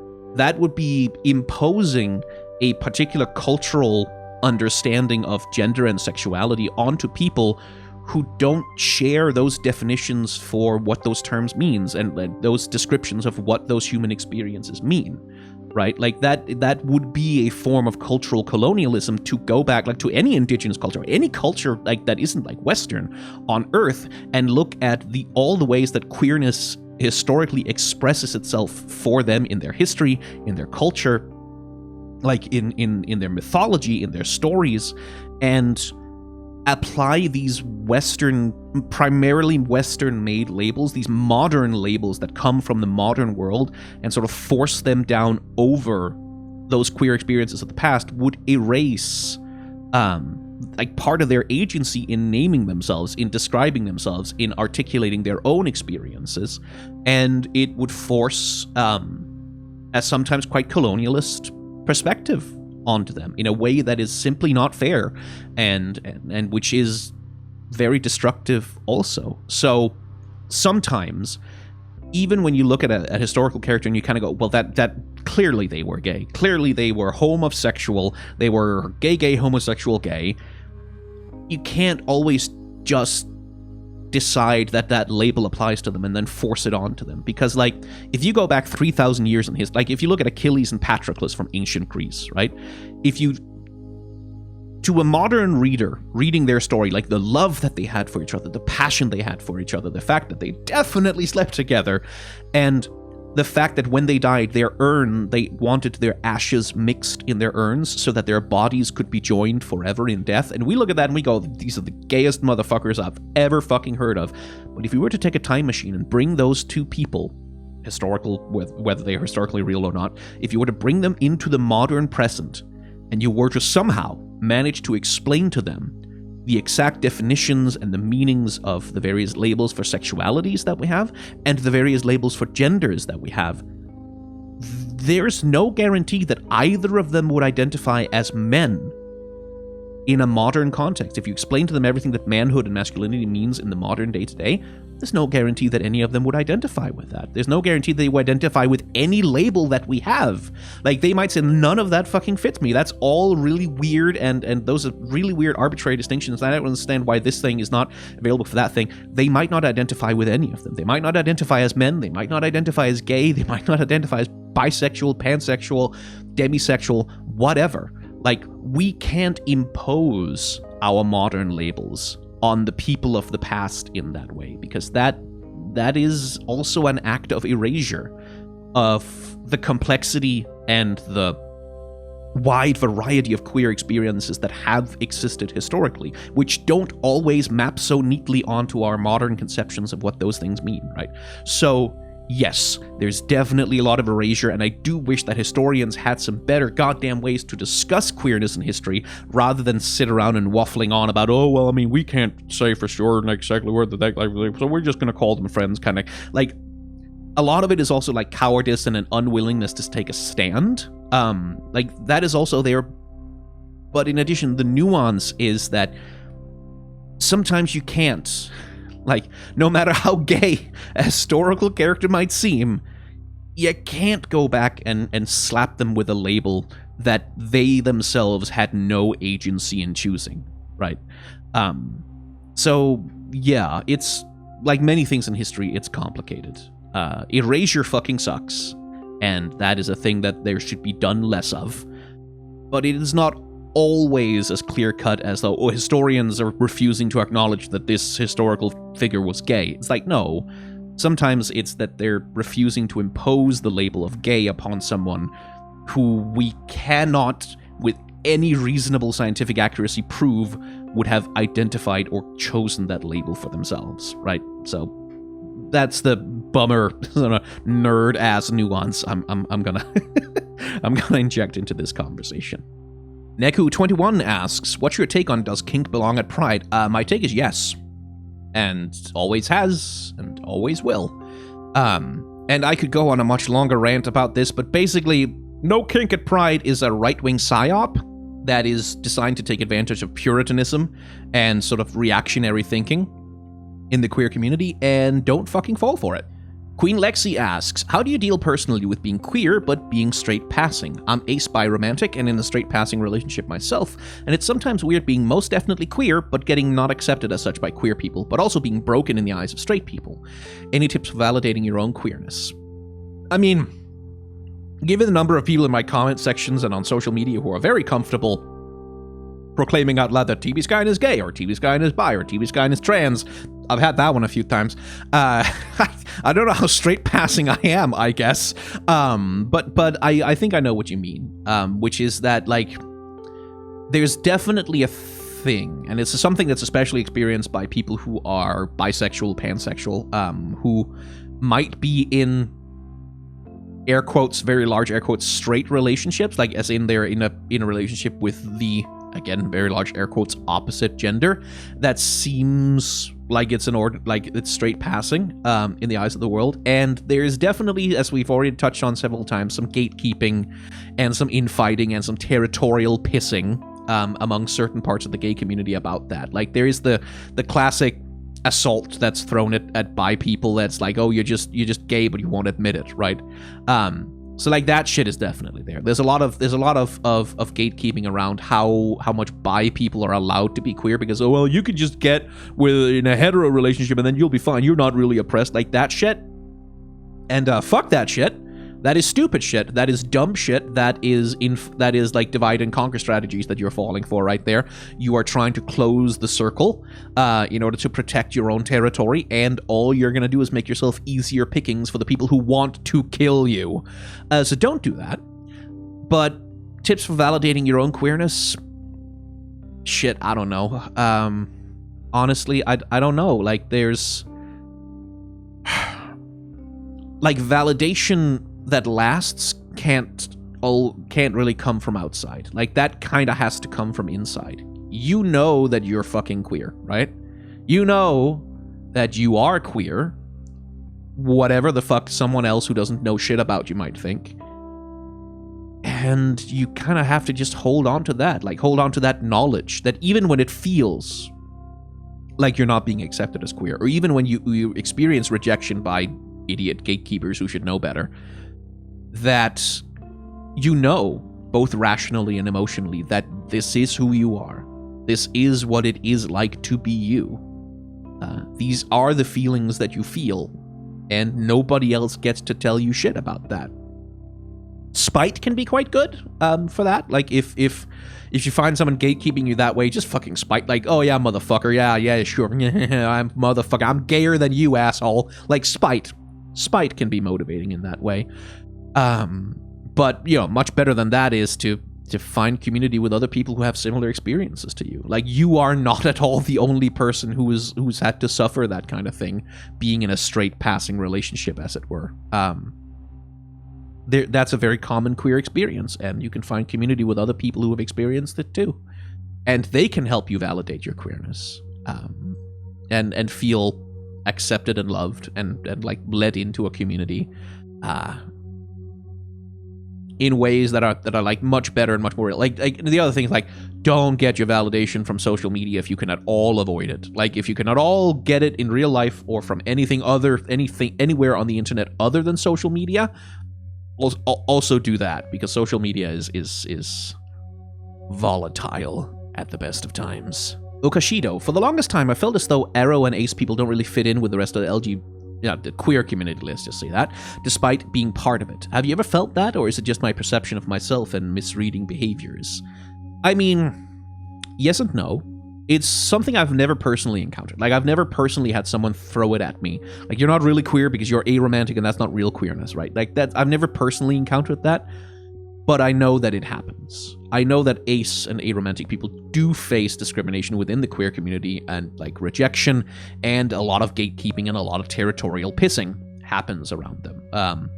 And it comes, like so much of it does, from this sort of anxious place, this fear that if asexual and aromantic people who aren't really oppressed, you see, are allowed to claim membership of the queer community, then they will receive sympathy and resources and space and talking time that doesn't belong to them. Like, they'll be stealing valor by claiming to be a part of the queer community, and that'll steal valuable resources away from the real queers who really need them, right? Like, that's where so much of that shit comes from. And that's bullshit. It's bullshit and it's nonsense, and for the most part, again, like I said, I've never encountered it personally. It is an overwhelming minority of the queer community who think and talk that way, and a fucking lot of them have, in my experience, turned out to be TERFs anyway. And so, yes and no. Like, ace and aromantic people are part of the queer community, and they fit in with the queer community in, like, the vast majority of cases that I have personally seen. In a small minority of cases, there is conflict that is fomented by territorial pissers and gatekeepers who should be roundly ignored for their dumb, stupid opinions. Jack the Flop asks, what in your opinion differentiates good representation of any queer person versus forced inclusion? And I'm going to quibble a little bit with the terminology there, which is that I don't think there's anything such thing as forced inclusion, because when you're creating fictional characters, it's all forced. Like, you're forcing all of it to exist. Like none of it springs naturally out of the earth, like plants after a summer rain. You know, it's all forced. Like, there's no such thing as an unforced character in any TV show or video game you've ever played. But I think probably the thing you actually mean is good representation of a queer person versus tokenistic and shallow, like, representation. And the difference between those two things is whether or not the writing is good, whether or not the craft is good, whether or not the writers give a shit about the characters, whether or not they are allowed, this is often also the case, especially with corporate art, whether or not they are allowed to tell real, meaningful, authentically meant stories about them. Like, that's the thing that makes the difference, right? Like, the thing we'll hear about as forced inclusion, like the boogeyman that we hear about with forced inclusion, is the character who exists, like, who sort of comes on the screen and says, hello, I am the gay trans one, I am gay and trans, and here's my gay trans catchphrase, and then everyone goes, that was the gay and trans one, and then we never see them again, right? Like, that's the sort of shit. That's sort of the shitty tokenistic thing where, like, they're sort of there just to fill out a slot so that the show can be promoted on the idea that it has a gay trans character, but they're not allowed to be a real character. They're not allowed to really be a part of the narrative. They're not allowed to really be a part of the stories, or to be explored, or to be vulnerable, to have their humanity respected on the same level as the other characters. But that's just bad writing, ultimately. And that bad writing can happen because of, like, corporate censorship, obviously, but what it is bad writing. What it is bad storytelling. What it is bad character work. What it is bad craft. Whereas, like, because I am not at all opposed to, air quotes, forced inclusion. Like, you get this accusation sometimes from, like, conservatives and, like, right-wingers and reactionaries, like, oh, you just want every show to have a gay, trans, Puerto Rican, disabled, queer, genderqueer, non-conforming, non-binary, rainbow person in a wheelchair. You just want to have like the checklist of all of the marginalized identities. And I'm kind of like, yeah, that sounds cool, actually. I think that would fucking rule. Come to think, you know what? I will take a fucking show about a gay, trans, disabled, Puerto Rican, non-binary. Give me that show. That sounds interesting. I've never seen that before. I would like to see that at least once in my life. That would rule. It would be good if people did more of that. So, like, I'm sort of on team forced inclusion. Yes, actually, just so long as it's written well. Like, just so long as the writers and the artists and the people who are making it put good faith, equal effort into making the queer characters good, interesting, fun characters as they do with everything else, then I don't mind if it's something that's like checked off of a checkbox of all of the most appealing or all the most pandering traits or whatever. If it's good, then it's good. Like, if it's written well, then it's written well. So, like, I find that thing is like sort of a fake boogeyman. This thing of like forced inclusion where every show is going to be politically mandated to have a gay, trans, Latina person. Like, could we do that for a few years? That sounds kind of rad, actually. Like, on the assumption that they'll be written well, I wouldn't mind if for a year there was a law that says that every single show has to have a gay, trans, Latina character. That sounds cool. I'd like to see that because, like, currently we operate under a system where there is effectively a law that every single fucking show has to have a straight white dude on it. Like, a straight white cis dude is on every fucking single goddamn show. And people still seem to sometimes enjoy those, so maybe that wouldn't be such a bad thing, actually. But to return to the answer to the question, it's writing. Like, is the writing good or bad? That is the differentiation between, like, good representation, whatever that means, and forced inclusion or tokenism. And we end on a slightly lighter question from Nico Cherry. Do you think that RPG video games such as Mass Effect should not lock you out of romance options depending on the sex of your character? Or do you think that some characters in games like that can and should be straight? And, I mean, you know, honestly, I support people's right to be straight. If that's what they want to do, then that's between them and God. And, like, they can do that in, like, the privacy and the comfort of their own homes. But, like, I don't want to have to look at it. Like, I don't want to have to see them in public. I don't want to have to explain that to my children. I don't want to have to go around being exposed to, like, their particular perversions and their, like, weird lifestyles. Like, that's not really... I don't think that's fair to impose that upon me. And, like, when they go around, like, talking about, oh, can't we have straight pride month and all, like, all this special treatment that they're constantly demanding, it's so annoying. And I think it's kind of disgraceful. And, like, they should do it behind closed doors instead of imposing their weird ways onto normal people like me. Sorry, I needed the catharsis there. So something a lot of people don't remember about Mass Effect is that when it was revealed originally that you could have a lesbian romance in that game, specifically female Shepard and Liara, like Shepard and the Star Trek blue sex alien that the Asari essentially were, especially in the first game. There was a fucking firestorm. There was that became a culture war battleground that, like, outlets like Fox News and, like, the Republican Party seized on that shit. I think, I may be misremembering, I think it was even part of some congressional hearings at some point. Like, there was a firestorm about that shit, a huge one, that already caused, that EA had already essentially forced BioWare not to include a male romance option in the game, and then from then on, like, the atmosphere in the games industry on stuff like queer representation noticeably chilled in the aftermath of that, because no publisher wanted that smoke, no publisher wanted that attention, and those problems.